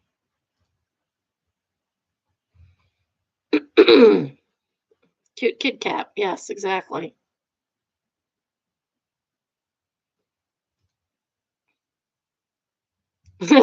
Sad Sue says, first I was thought you were talking about the child. And OP says, yes, she's very white. Um, they tell her to dye it red, and then you can have a little Red Riding Hood as opposed to Clan Baby. Well, the first one looked like Clan Baby. Not really. It does not. It looks like a actually it looks like a gnome hat, which would be very cute. All right, if you have not already, please like, subscribe, turn on your notifications. I try to go live at least 4 times a week, usually about noon Eastern time. Sometimes a little later, might be a little later tomorrow. Depends on my schedule. Tell your friends, your family, your enemies, and the gnomes in your life. If you have a story of your own or come across a good one in the wild, please send us an email entitled submission. If you would like an email link to the Gays Current Live, send an email entitled subscribe. The email is biddybrunchbunch, all one word, at gmail.com, and the email address is also in the description. Check email about once a month right now, so it might be a while. This is our real estate, and it is 6,000 square feet, 6 bedrooms, and 6 baths for $649,000. That's not bad. It is in Medford, Oregon. Not what I meant to do.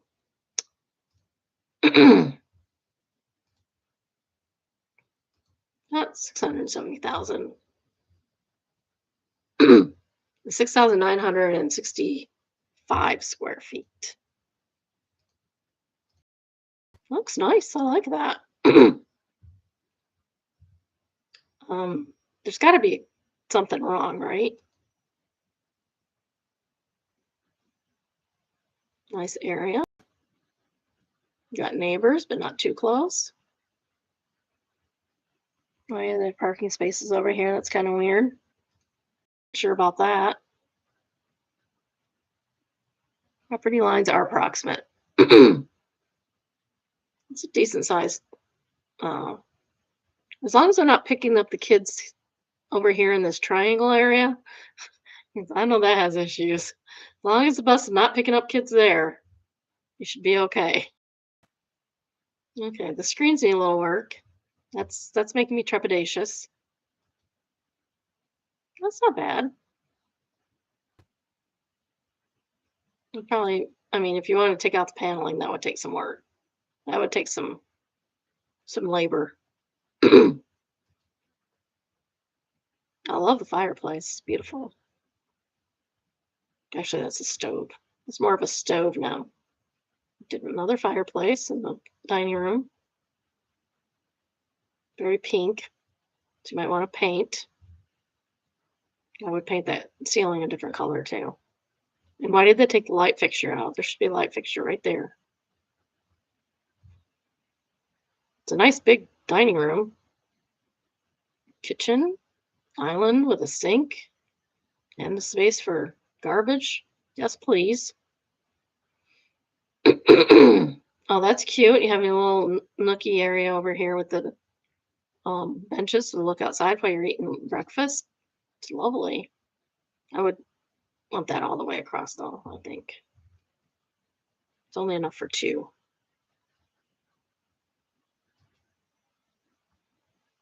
Not too many pictures of the kitchen. What's wrong with it? It's white. That's one thing that's wrong with it. This wood is so dark and beautiful. It just needs some touching up, honestly. I mean, there's paint everywhere. Why do they paint and not cover stuff? That's a beautiful view. Where is this at? What does it say? Oregon. Oh, okay. Beautiful view of the mountains outside. Nice built-in shelves. Back to the kitchen. Okay, the sink's over there. What do I mean? The fridge is a little far from the sink, but it's in mine too. So what are you gonna do? Oh, that's really cool. That is maybe original or something. That is a very red stove. You get two ovens though, so that's nice. The griddle in the middle, that's nice. The backsplash is really cute with the, I don't know what language that is. It's a cute idea. I don't really care for this pink, this puke green. The church pews of a choice.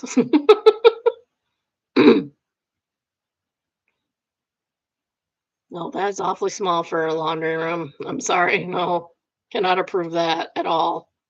There's plenty of room. There's no reason for that.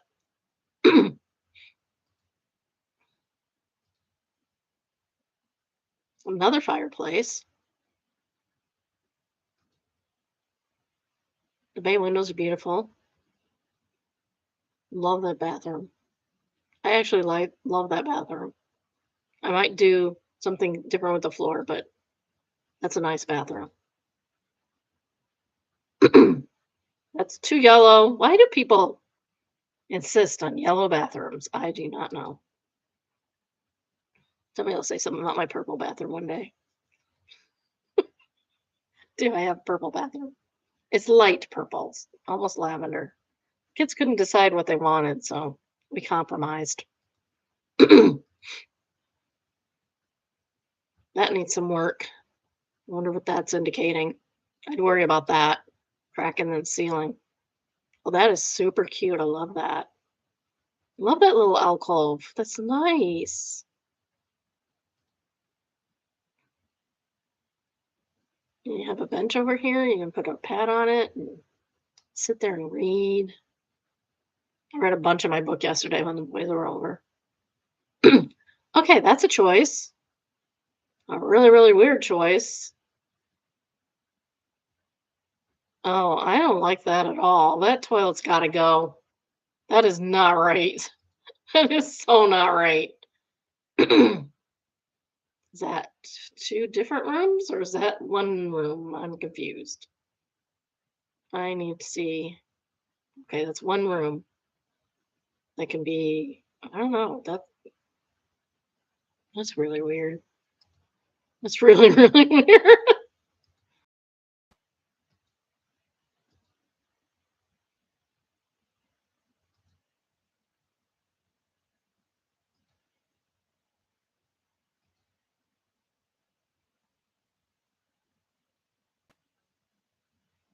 I mean, did they even show this screen and porch?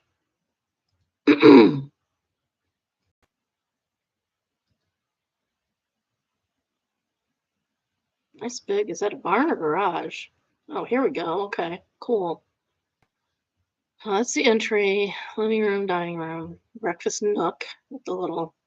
I'm assuming those benches were there. Oh, butler's pantry. Nice. There's also a sitting area. See, that could be your laundry.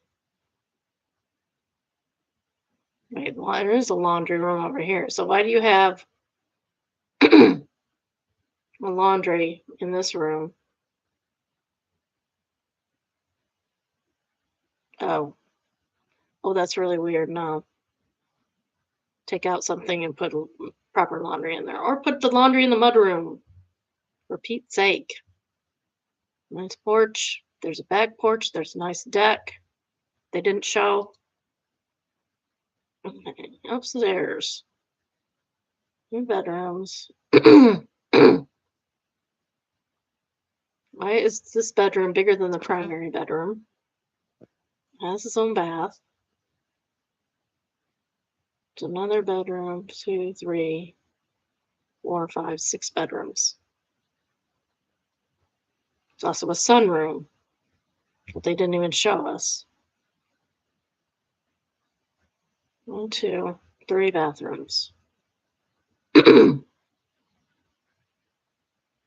2 bathrooms. 3, 4 bathrooms upstairs. This could be a Jack and Jill bathroom. And then you'd have these 2 in that one. I'm confused. It's not making any sense. It's not making any sense to me. Oh, and there's more rooms upstairs. Okay. This is like 3 bedroom. Holy cow. And there's a bathroom up here. There's a bonus room, an 8x16 room. And this is considered 2 rooms. I would make that 1 room. You should take out these walls. Maybe they're load bearing. I don't know. And the basement, which has nothing in it. And they didn't show anything in it.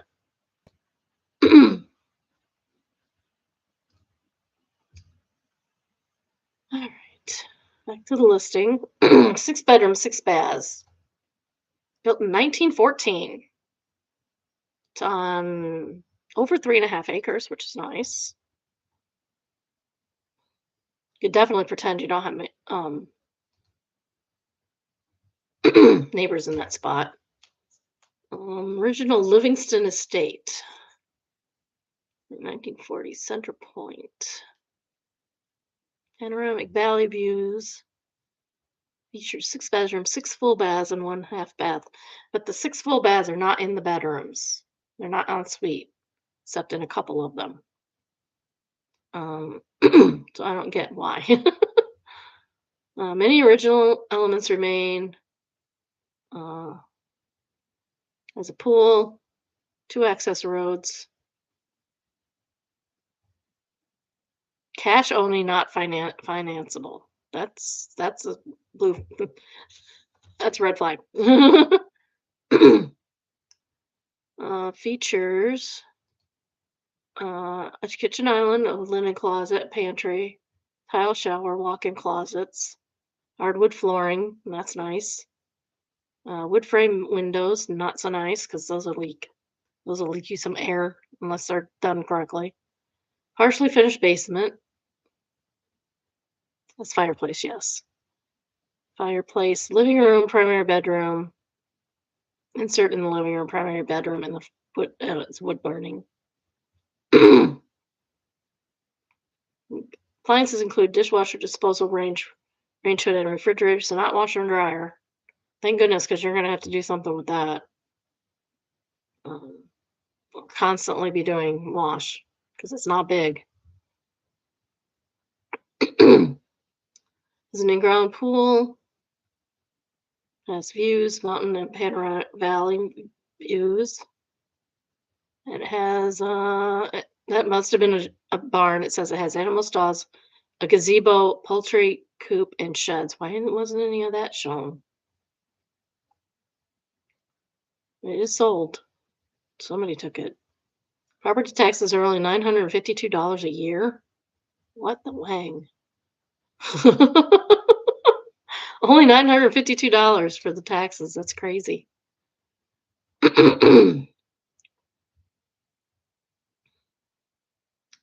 uh, Athanafia says to quote the listing, time and weather have left their mark. Sounds like structural issues. That's what I was worried about too. Yeah. Indeed, they built on a cemetery, but only moved the headstones. Cash, not financial. That's the answer to that one. Gary says, there it is. Yeah, this is going to be work for somebody. A lot of work.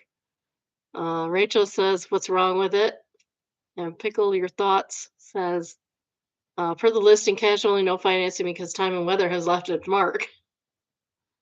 This is a project for somebody to do. Green with Jealousy says, as soon as I saw the picture, I knew it had to be Southern Oregon. Beautiful home and property. It's a shame there's something so wrong with it. It's not able to be financed. Um, Bearded Climber says, also going to be a pain to get wildfire insurance. Somebody asked about the issues, but nobody answered. Ridiculous oven placement in a sub that I want to start. This qualifies. What about the toilet you can tangle your feet from? What about the French doors that give a beautiful view of someone sitting on the grabber?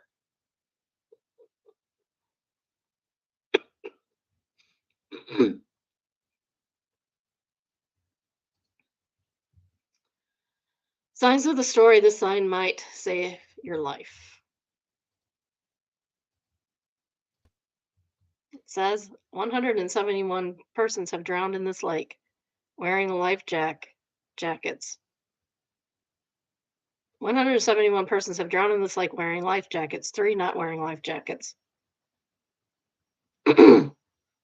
Oh, where? Okay. It's very confusing. 171 persons have drowned in this lake. Wearing life jackets, 3 not wearing life jackets, 168. It's a lot of people. Wear your life jacket. I think that's what it says. Quiet placeholder says if this sign is underwater, the road is closed.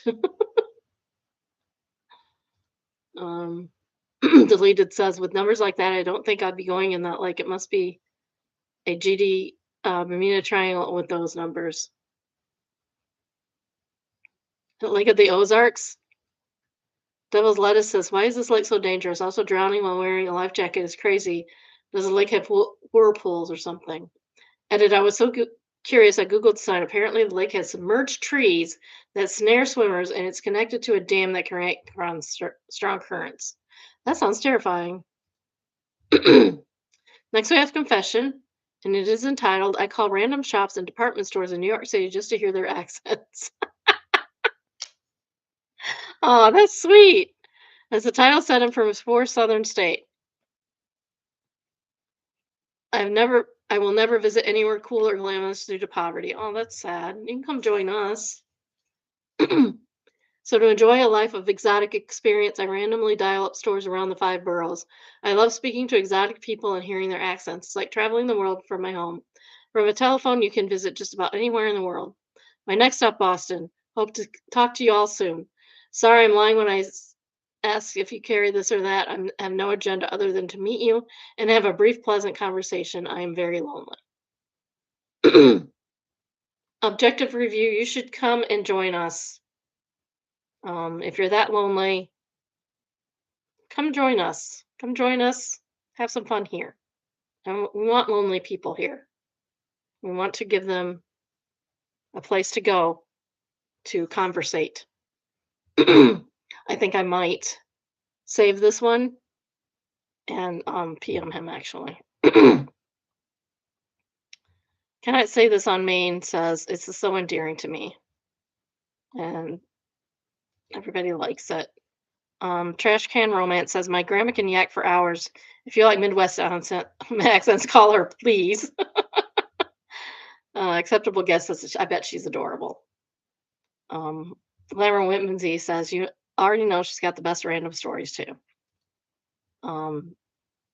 Kit Kat says this is brilliant. I used to test drive expensive cars for the same reason.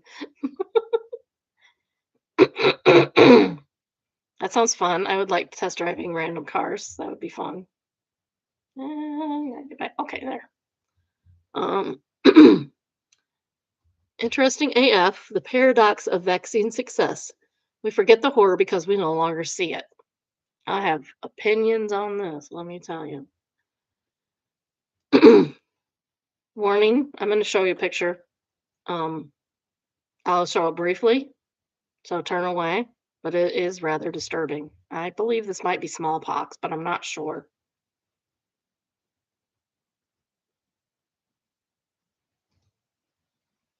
I don't know what's there. So there's a picture of two boys. One definitely has something. I swear it's smallpox, but I'm not sure, to be honest. If it's something else, it's a bad pox. So the problem with vaccines, they're so effective at preventing deaths that they create generations of people that question whether the disease was a problem in the first place because they have never experienced the horrors of a world without vaccines. And that is true. Owen Seesaw says, I work in pediatrics and I say this all the time. Parents are like, you've just never seen disease, insert disease here anymore. Why should I vaccinate him? And it's like, why do you think we don't see that anymore? Castrate me ASAP says dark humor is like an unvaccinated child. It'll never grow. Next top rated comment is from Zealous Ideal Leg. Uh, and she says, for real, I didn't know until I was an adult that rabies not only has a nearly 100% fatality rate, but is also an extremely horrible way to die. It made the ending of Old Yeller make so much sense. The diseases we found vaccines for are so bad that even if vaccines did very bad thing everyone says they would do, we'd still be hugely better off without them. Then again, vaccines got a lot of guff from the beginning, even when the diseases were well known. It's literally stupid. Like, I know people, personally know people that refuse to get vaccines because either they or somebody or one of their kids or somebody they know had a bad reaction. But that is why, and so they don't want anybody to have vaccines. They don't think anyone should have them. They didn't finish vaccinating their own children, or they don't think any vaccine. They're a full-grown freaking adult and had COVID vaccine and had a bad reaction, which, I mean, that happens, right?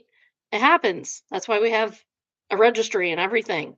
And all the vaccines have to put money into a pot so that when there is a bad reaction, they dip into that pot so that person gets paid the money that they need to deal with the bad reaction. It's there for a reason because nothing is 100%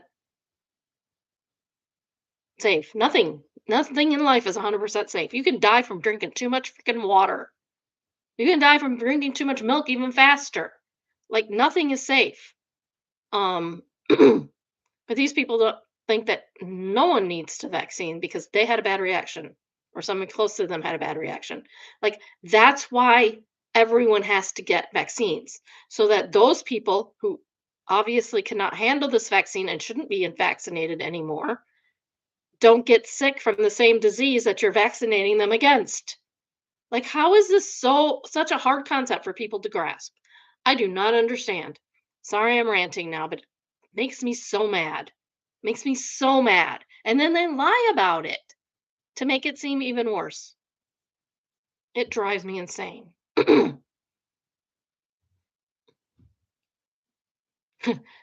Fun fact, just watched Old Yeller yesterday with the kids. I told them it was sad. Effective Direct says, look into the iron lung and polio. Every time I see an anti-vaxxer, I show them an iron lung polio drop since vaccines and just leave them. One cannot reason with people who believe people cannot suffer because they have never observed them suffer.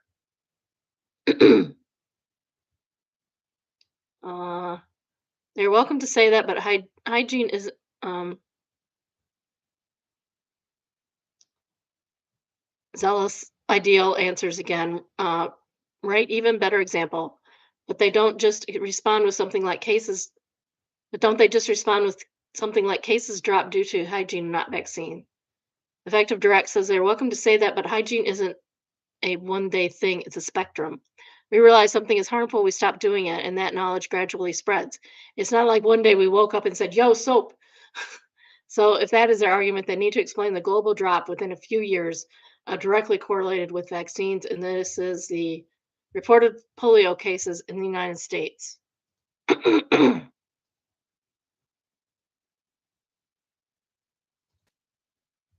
um, so 1910 ish, 1920. You can see that it was worse some years than others. And then um, this must have been about 1952 or 3 or 1958. No, it was earlier. This must have been early 1950s. It spiked and there was nearly 60,000 cases. Then in 1955, the first polio vaccine was administered. Um, and then it started going down. And I remember getting vaccinated for polio. I remember the sugar cube vaccination, which was a live vaccine. And then by 1961, it went down. And in 1950, we already knew hygiene. We knew hygiene back in the 40s, probably. In 1961, over 85% of children aged under 10 had been vaccinated against polio. I wasn't born then. By 1980, wild polio had been eliminated from the US. It's only eliminated from the US. It's still out there. So, the only one that's eradicated is smallpox. Second top rated comment is from Buttershoed. Dude. I don't know why they were trying to say. And they say, and we don't need black and white photo to show us this. We can get a good modern photo thanks to the resurgence of these diseases. And somebody said something, and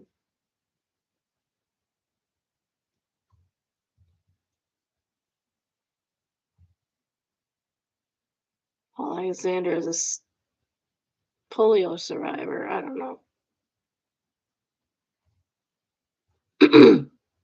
So I guess they said something about Paul Alexander. He actually died in 2024 after spending 70 years in an iron lung.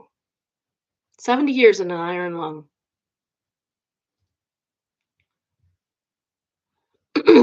Third top rated comment is from Just Be the Damn ATM. Just use the damn ATM. My sister was born in 1978 when there was still, technically speaking, a slim chance of catching smallpox.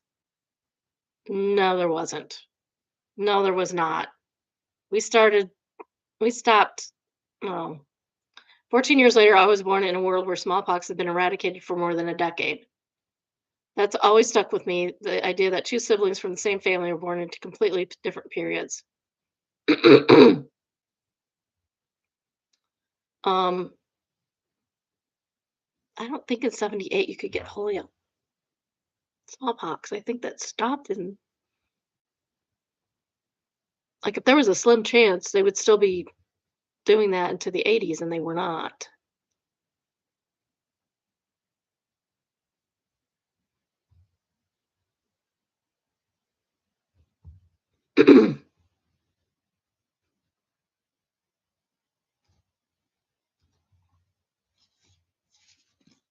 In the US, it was way there before then. It was pox eradicated. Oh, it was officially declared in 1980. But they stopped vaccinating people in the US. Last occurring case was 1977. So she's wrong. She's wrong because the last case was in 1977. That wasn't until 1978.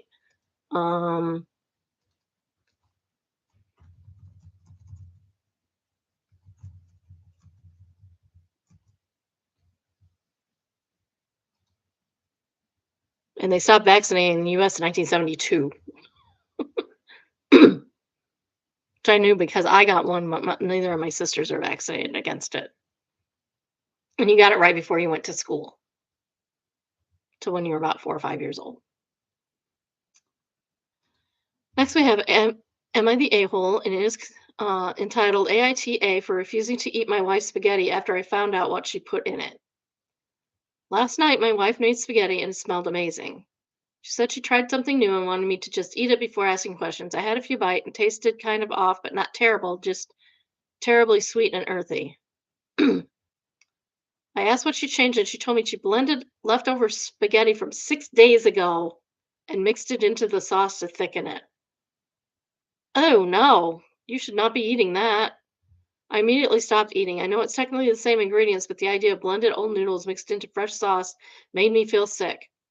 She got offended and said I already ate half a plate, so clearly it was fine, and I was just being dramatic, and not now that I knew. I told her that's exactly the point. I did not know. If I had known beforehand, I would not have eaten it. She said I was being wasteful and disrespectful, acting like she served me garbage. I ended up making a sandwich because I could not finish it, and she got really upset and barely talked to me the rest of the night. Now she and her family think I embarrassed her, but my mom thinks it's gross and I should not have been tricked into eating it. I feel bad for her hurting her feelings, but also I feel like I should get a say in what I'm eating AITA. No, that's gross. You should tell somebody that after the first bite. Like, by the way, I used blah blah blah in that. Like my dad brought home pig brain sandwiches once. They were delicious. But he wouldn't tell us what they were. He said to eat them. And I did, and I thought they were delicious. Everybody thought they were delicious until they found out what they were. But that's a whole different scenario. And they should have told us after the first bite, because I would have continued eating them and I would have gotten lots of them. I was about 10 years old because the other people would not have eaten them. And that's okay. Sword of Satan says NTA, it tastes kind of off, but not terrible, just weirdly sweet and earthy. You want to know what that earthy taste was? Probably mold. That's 100%. Yeah. Armies answers, this is the one. You get an earthy taste from something that shouldn't taste earthy. You were tasting mold and fungus.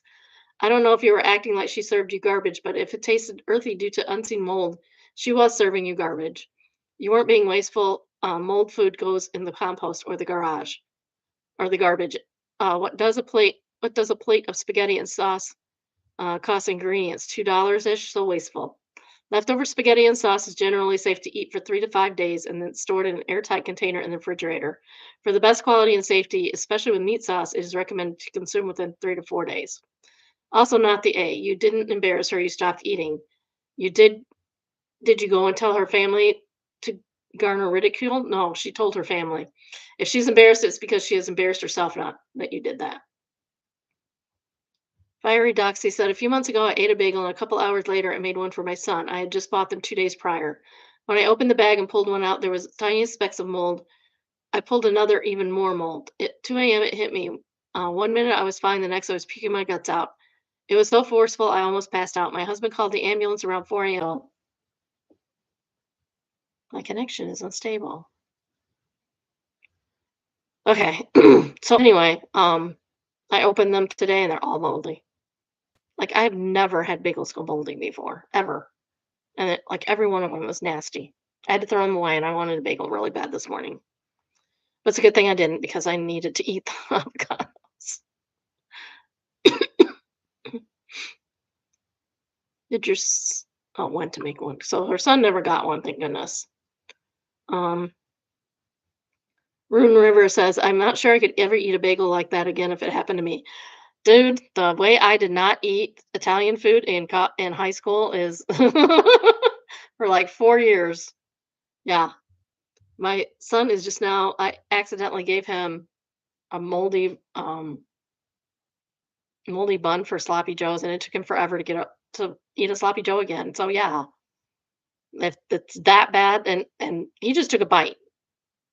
And if it's that bad, yeah, you don't eat it again for a while, for at least a while. But that bad, probably not ever.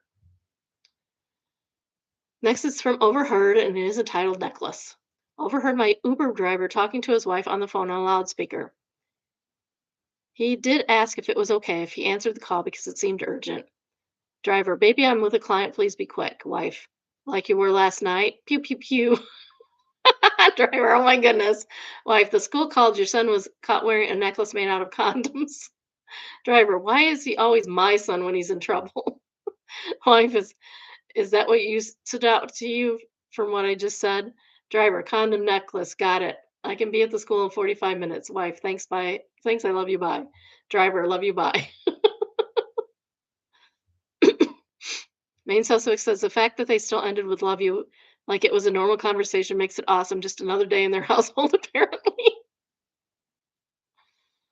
Buzz Win says this would be a fairly standard conversation in my house. It would not be in mine.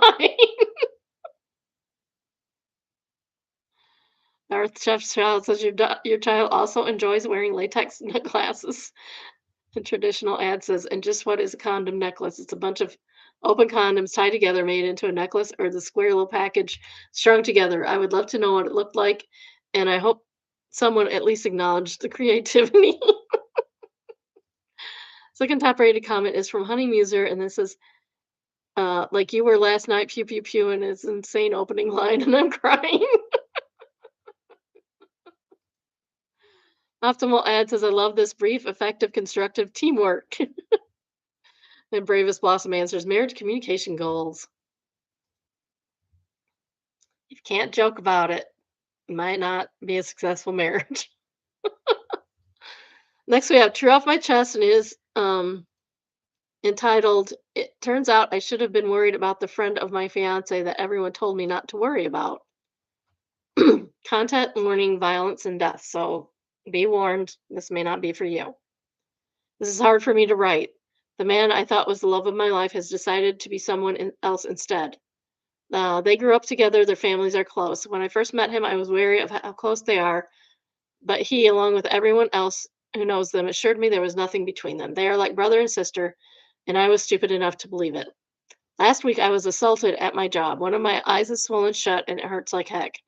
I'm a nurse, and I was assaulted by a patient that I had administered naloxazine, naloxazone, sorry, to. I'm home resting, and my fiance was with me until he found out that his close friend was in a small car accident.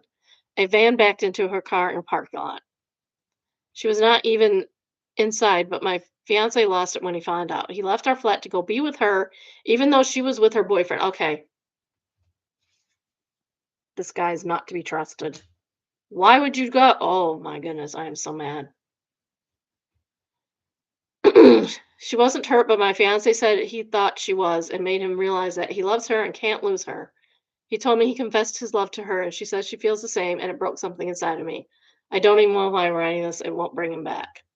Oh, OP, I am so sorry. I am so sorry. This you should not be going through this. But you deserve better. You deserve better than this man. And Becca Sky says, I'm so sorry. I can't imagine what you're going through, but I just wanted to say how sorry I am. And the Sad has spoken, answered. This is the only reply I've read so far that validates and doesn't try to spin the situation into a good one. There's nothing good about this. There's plenty of time for silver lining tomorrow or next week or next month. But right now there is pain and bone deep sadness.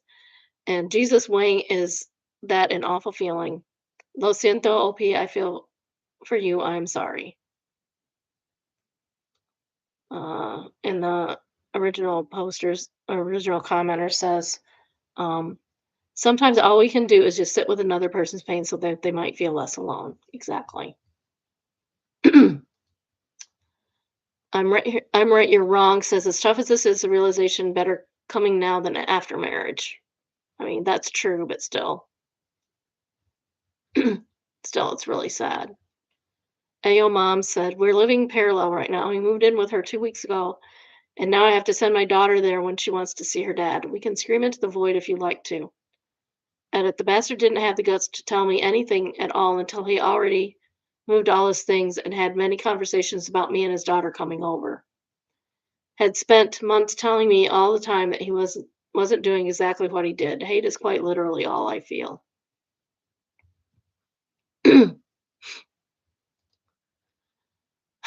That's heartbreaking. That's heartbreaking. I mean, it is good that she got there before she got married, but what a way to find out that your relationship is a lie, essentially. Next from What Do I Do is entitled, yeah, because she's got to get divorced from her husband. That's going to take a while. Why do you want to bet they don't end up together? You want to make bets? Because that's usually what happens. Next is What Do I Do? And it's the title, I got pregnant by a one night stand in Italy. Please be kind as English isn't my first language and I'm trying my best not to pass out from shock. Last month, some friends and I went to Italy since it wasn't tourist season. I'm 19, university student from Belarus, so I was really excited to get a break for a few days. We had a great first day, and then my friends wanted to do something, and I didn't want to uh, do one day, so I did my own thing. I was walking around, and this really handsome Italian guy approached me. He asked me to coffee. We walked around the city center and went to a museum. One thing led to another, and we hooked up. This was my first time, so I can't say it was amazing, but he actually made me feel special. We agreed we would be casual, and the next morning I left, and I haven't seen him since. I missed my period a few days ago, took a test, and it was positive. All I know about him is he has brown curly hair, hazel eyes, and his name is Antonio. We were in Rome, and he was from the Piedmont region. He was on a work trip to Rome. I have no idea what to do. How would I find him? What do I do for my body? Is there any way I could find him? I'm so scared. Maxim Mir says, coming from an expat of Belarus, it's not a great country to be a single mother. And Opie says, I know that. And then MC Susie says, this is an easy decision. And she says, it's a decision I will make, but it will not be easy for me to do. I will probably have an abortion, but it hurts to think about it. Yeah, that's probably the right decision. You don't know who this guy is. You're not going to get any support from anybody. Um, you're 19. It could ruin, could very, very, very negatively impact your life, especially in Belarus. Oh, it's heartbreaking. I'm so sorry, OP. Sugar Mochi Moon says, I'm so sorry this is happening to you. Do what you need to do, but please take care of yourself. Yes, I agree with that. So I'm going to suggest the abortion pill. She's still well within that, for sure.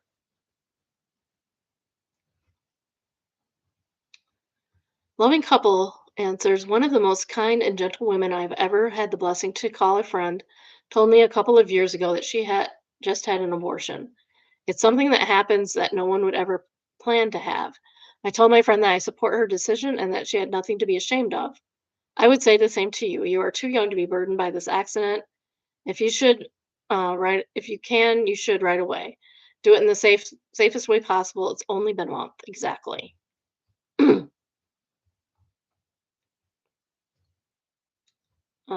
Dear Celeste says, girl, I got you. I'm 26 female from Italy. Do you want me to post something? I can translate in Italian if you like. I can help you post on Italian platforms. You have to decide, of course, what to say. Take a breath. I know that there are people that you love that will support you no matter what. My DMs are open though. Take care. You have your whole life ahead of you. You'll figure it out. I don't know that she needs to tell him if she's gonna get an abortion. He doesn't really need to know. It'd be really hard to get him to find him and stop breathing, please, says your saint. um, Tiger says if you didn't exchange contact with him, info with, I think it's extremely unlikely you ever find or see him again. The way I see it, you basically have two options. One, carry your child to term and raise as a single mother. Two, assuming it's legal where you live, get an abortion. Personally, I'd recommend option two, but only you can make that decision. Yeah. Historical Wheels is option three, carry it to term and adopt the baby out. Sorry, you're in a tough place. Um, Cowboy Kenobi says, from what I've heard, if what I've heard is correct, in Belarus, in order to put your baby up for adoption, the biological mother and father have to both give consent.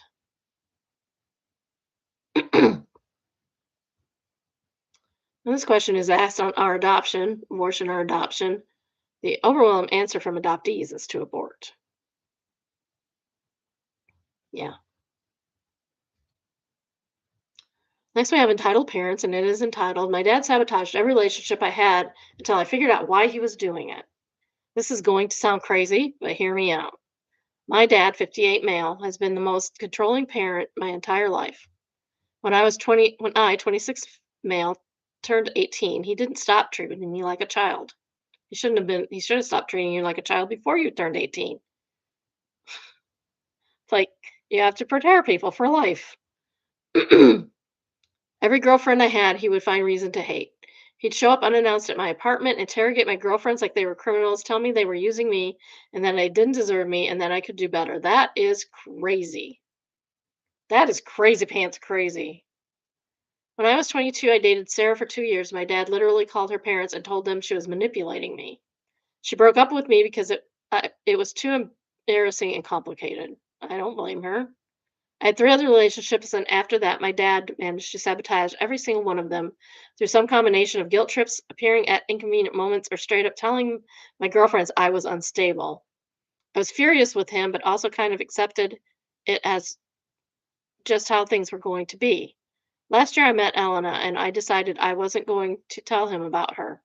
I kept it a secret for 6 months, which felt insane, but it worked. When I finally told him about her, he freaked out, obviously, and demanded to meet her immediately. I refused. We had this big, huge blah where I told him I didn't care what he thought anymore and that his behavior has ruined my life. He got really quiet and then asked if we could sit down and talk properly for the first time in years. Turns out my parents had infidelity issues when I was a baby. My mom had an affair, and my dad was terrified the whole time I was growing up that she would do it again or that I would end up in the same kind of toxic relationship. He said he was trying to protect me from women who would hurt me because that's what happened to him. He genuinely thought he was helping. He's been in therapy since then, and we actually talk now about boundaries, and he's slowly learning that his way of protecting me was actually just controlling and damaging. I still don't trust him completely, but I can finally see that his toxicity came from his own pain and not from pure malice. Well, that's good, but still, like, why is he judging your girlfriends based on one person? That's not right either, because people are different people and they behave differently. Rosin Anti Rift says, I'm glad you got an explanation, but that does not excuse the damage. Calling partners parents and telling them you're unstable is next level sabotage. Keep boundaries tight and keep Elena out of his reach until he proves over time that he can behave. OP says, totally fair. Explanation helps me make sense of it, but not forgive it. Elena's contact stays limited, and I'm not doing family dinners until he earns it. Princess Leva says, get your mom's side of the story too. Yeah, that's true. That's true. You need both sides. You need both sides. Somebody else says he could be lying about your mom.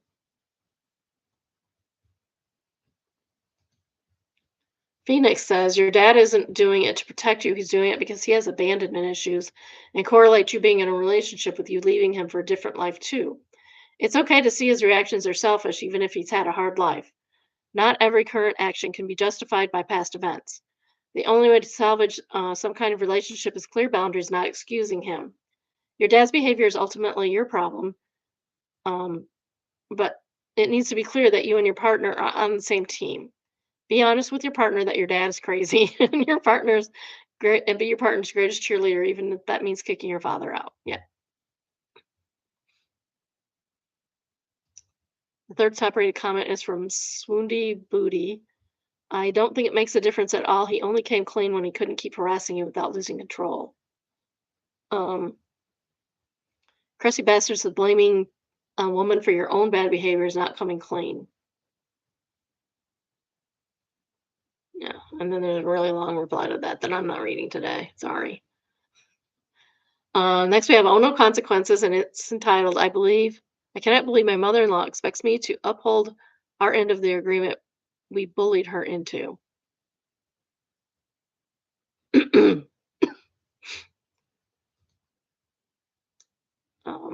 I'm not going to show you this, but it's all screenshots, and I don't know why they did it that way. This is from Am I the A-hole? AITA for going back on our housing arrangement with my husband's family. Me. 36 female, and my husband, 37 male, bought a house last July. In order to do that, we had to look for a cosigner. We knew we could afford the payments, but we needed just a little more income to push us into being approved for the loan. Enter mother in law. We asked her if she would be willing to co-sign. She said she was super hesitant. She's always been the kind of person to avoid any a debt at any cost. But the house we were looking at had a detached garage that could be converted into temporary housing situation for her, where she could stay and hopefully save up a bit of money and maybe buy her own piece of property. We finally got to agree begrudgingly to sign on with the understanding that she would pay for where is my mouse? There we go. Under,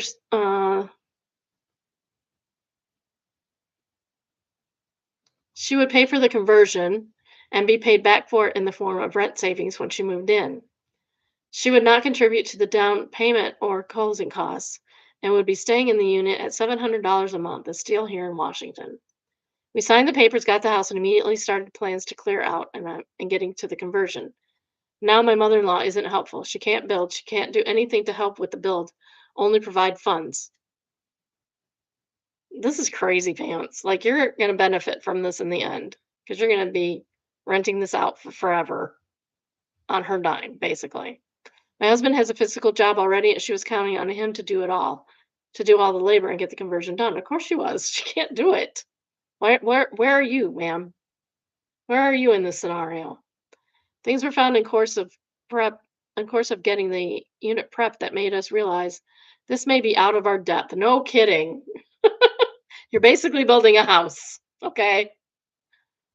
Or at the very least, make it take way longer than expected without help. Of course, which we got none, even when we asked family to help. Also found that if my husband is doing all the labor in addition to his job, it breaks his body, and we physically can't have that. We need the money for the mortgage. Then mother-in-law lost her job. She started putting pressure on us to get things finished so she could move in. Everything was at a standstill while we waited for temperatures to get higher so we could pour concrete for leveling the floor. Like this didn't even have a floor in it, excuse me. We decided to do some math to see how much it would be a fair portion of the mortgage and found that with utilities, a fair amount based on how much space she is using would be about $1,400 instead of the $700. So we brought it up to her and received nothing but pushback. It was honestly like dealing with a toddler, arms crossed, hip popping out, glaring and declaring we promised her the $700. It all devolved in a yelling match between her and my husband as he tried to get her to even understand his point of view and ended with us feeling uncomfortable about her moving in.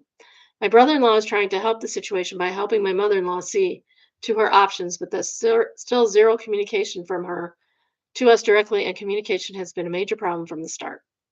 Now, my sister in law is sending me messages about do I really support my husband's actions? And here's how you're supporting a toxic partner. Do we really sound toxic? Yes. Are we the a-holes for just wanting her to find her own place and let us refinance when we can get her so then we can get her off the loan? Yes. Yes, yes, yes, you are the a-holes. The audacity to be mad at the person who is responsible for you owning because she only provides the funds for the conversion but won't help with the mortgage or labor or anything else. Who the hell do these people think they are? Oh my goodness.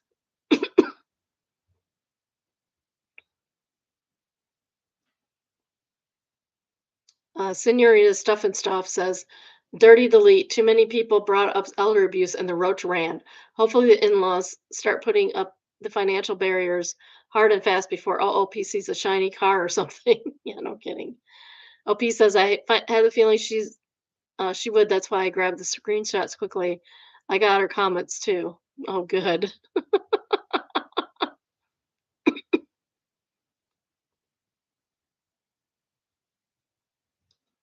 Okay.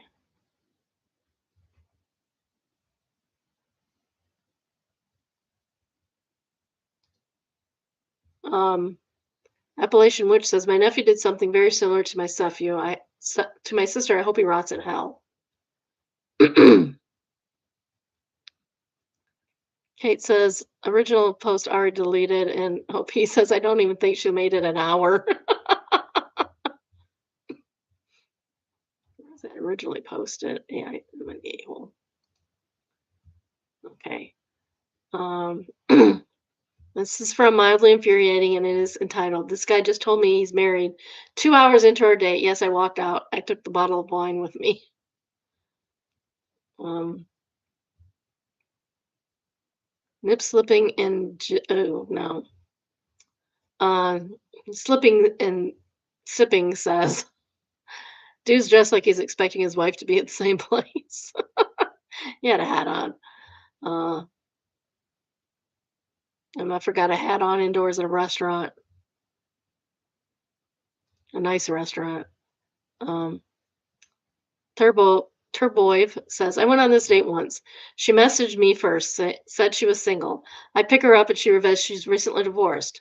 20 minutes later, she says the divorce isn't finalized. Another few minutes, suddenly they're only separated. By the drive home, she was fully married and had gotten into a fight with her husband a couple of days ago and was getting her revenge. Never spoke to that lunatic again. Edit. Well, it took over a decade, but that date finally paid off in a form of karma. Thank you for the rewards and upvotes. To answer the most common questions, no, I didn't hit it. I also picked her up at a neutral location, a mall parking lot, so I never found out where she lived to tell her husband, yes, your jokes about any longer and she would be are hilarious. Bad Day Moose says, should have gotten in a relationship with her so she can cheat on you too.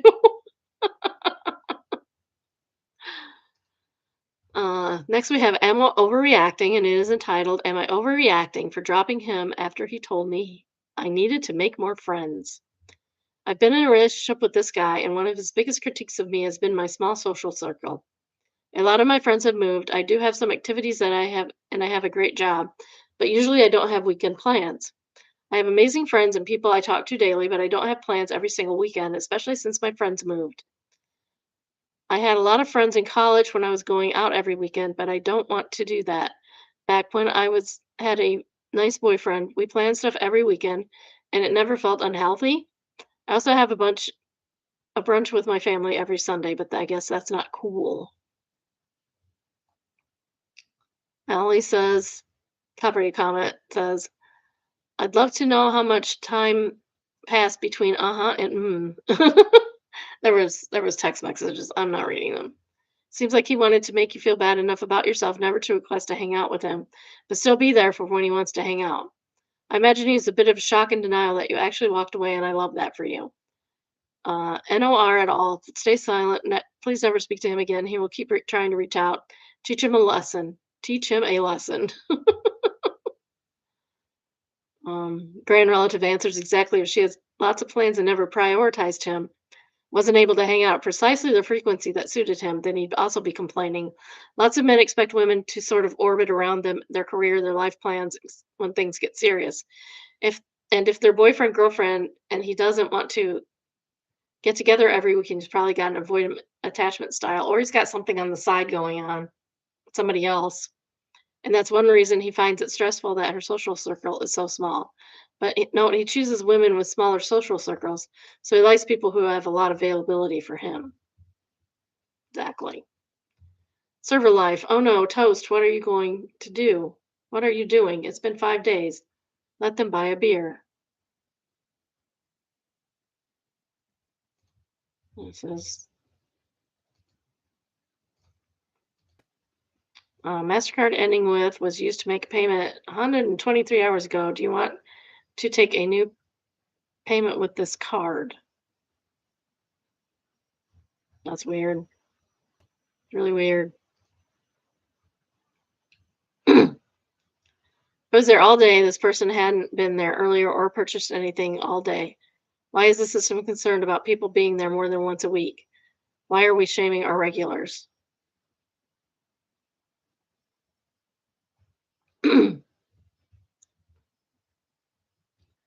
Garbage truck says, would you like to allow this regular to patronize your establishment?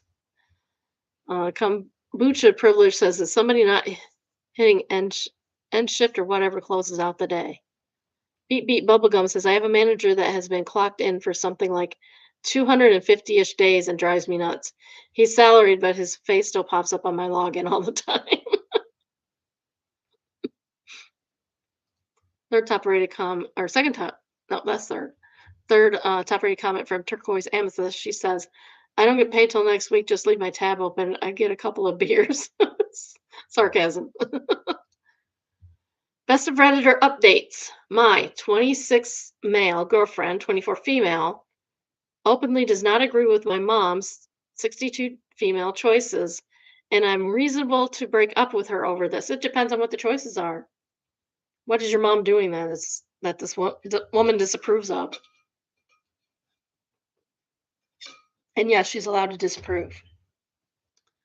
My girlfriend Rachel and I have been together for 8 months. We recently made a trip out west for a little over a week's vacation. Our last stop was paying a visit to my parents. This was the first time my girlfriend met them. We stayed over their place for a couple of days before returning home. So we are having a meet the parents situation. When we arrived at my parents' house, my mom said that she got our room ready and to go ahead and make ourselves at home and relax and go to the hot tub if we wanted. Rachel asked surprised and said something like, You mean we get to stay in our own bedroom together? Wow, my parents would never allow that unless we were married.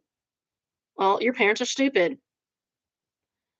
My mom laughed and said that they're thinking of taking us out to dinner tonight if we would like, and just let her know when we would like to go.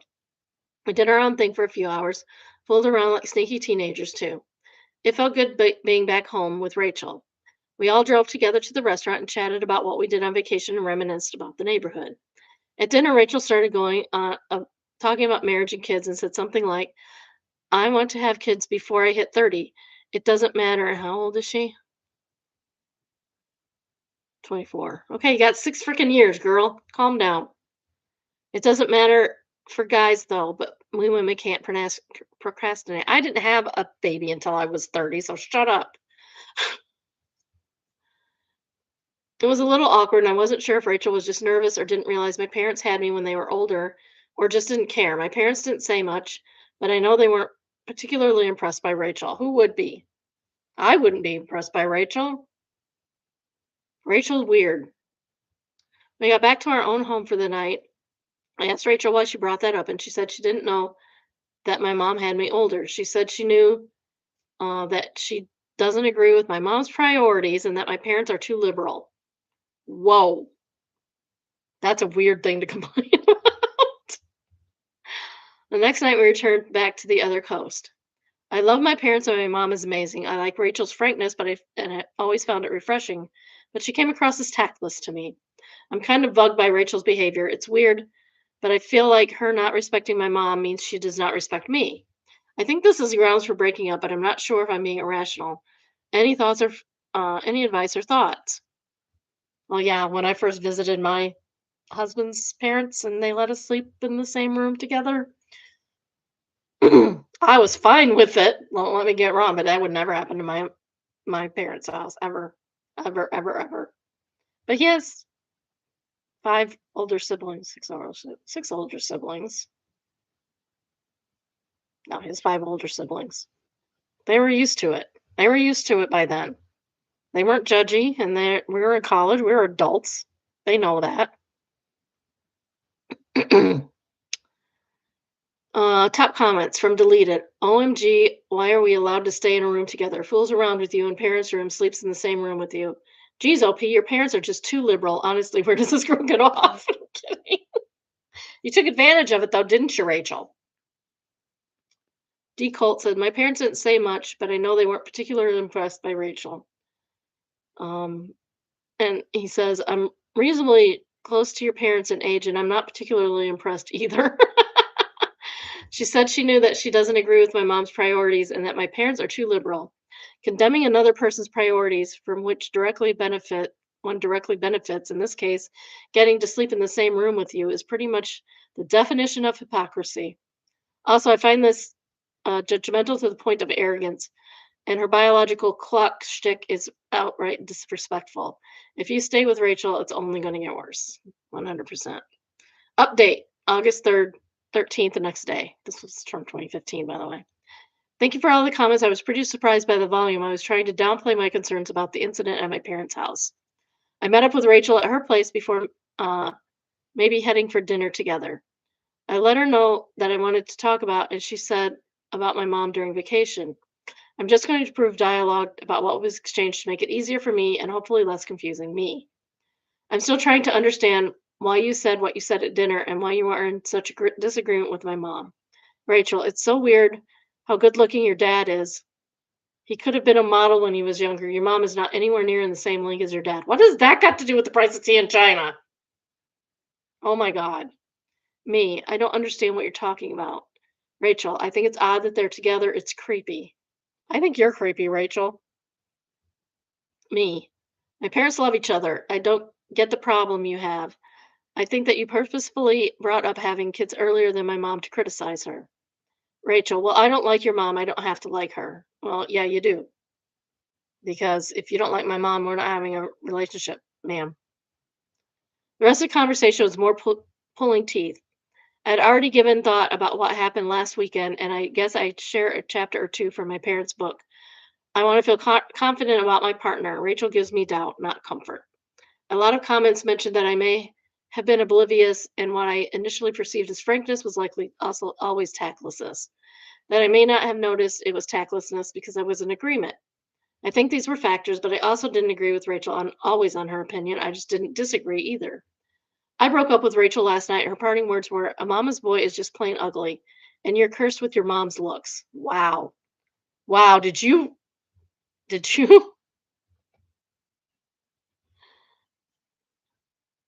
dodge a bullet or what?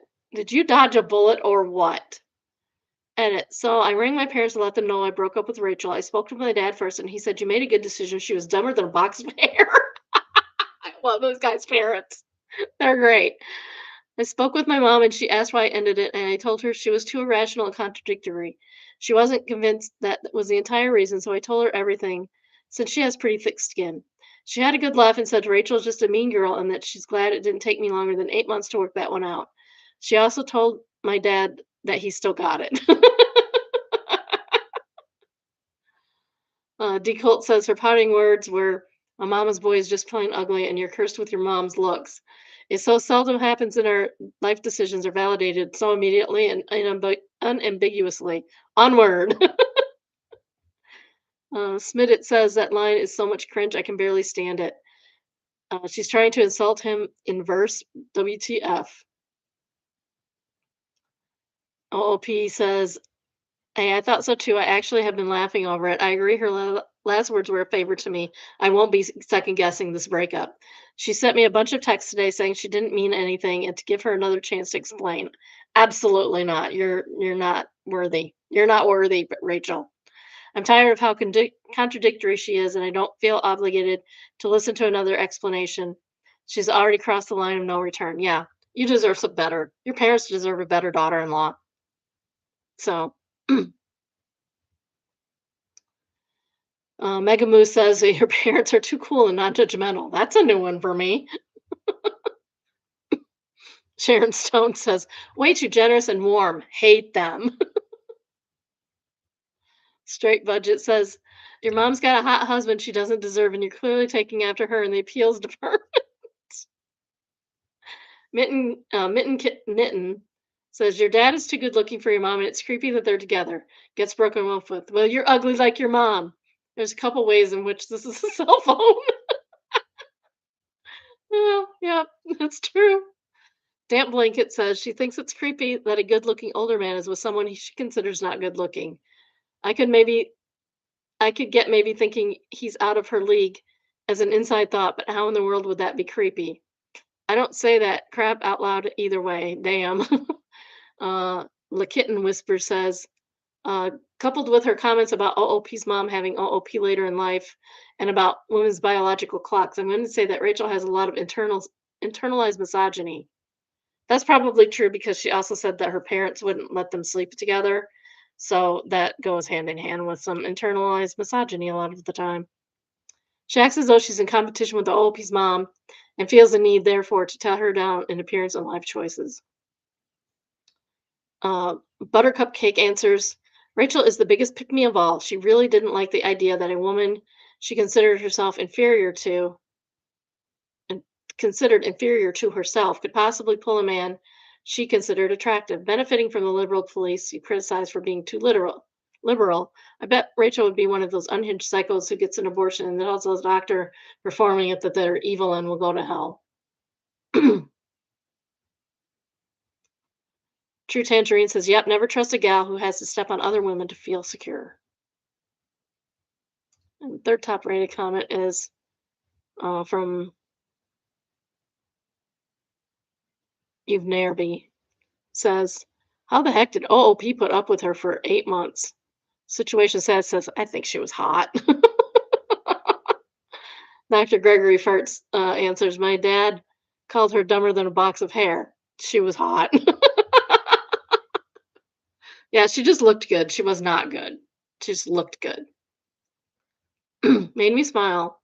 Found a note in a house a carpenter was renovating, written in 1975. Well, that's kind of cool.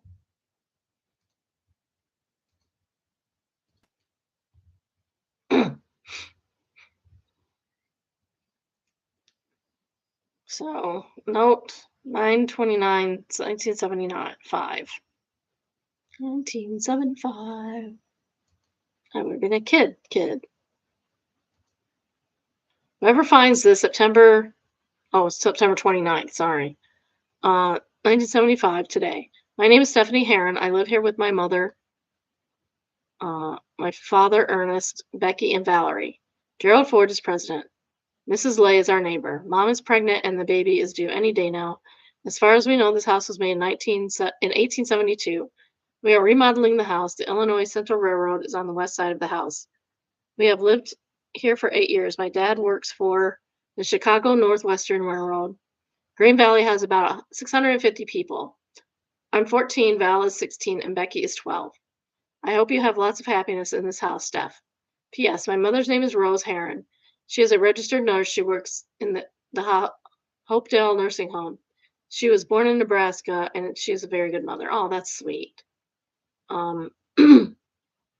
And Stephanie answers, hi, I wrote this note. It's so neat that it was found. My sisters and I love the time capsules, which were in the news leading up to America's bicentennial. By the way, my sister was born the next day. And this is wonderful. You are the star of the internet today. Get here right now. That's so cool. I'm really glad you got to see this letter again. Thanks for sharing. And that's a picture of her today instead of 1975. It would have been cool if she'd have put up a 75 picture of her too. That is nice. That's so fun. That is so fun. My son needs to have his kids put up uh, some kind of note for somebody who might find it later. Their house is pretty old too. That's so fun. I like that for you, Stephanie. All right, that's all I have today. I will be back tomorrow. Might be late because I probably will go grocery shopping in the morning. So it shouldn't be too late. It shouldn't be like last week when I was really late. So, all right, have a good day. I love you, all my biddies, all of you. Some of you more than others, and that's okay. My biddies love you. Bye. Bye bye.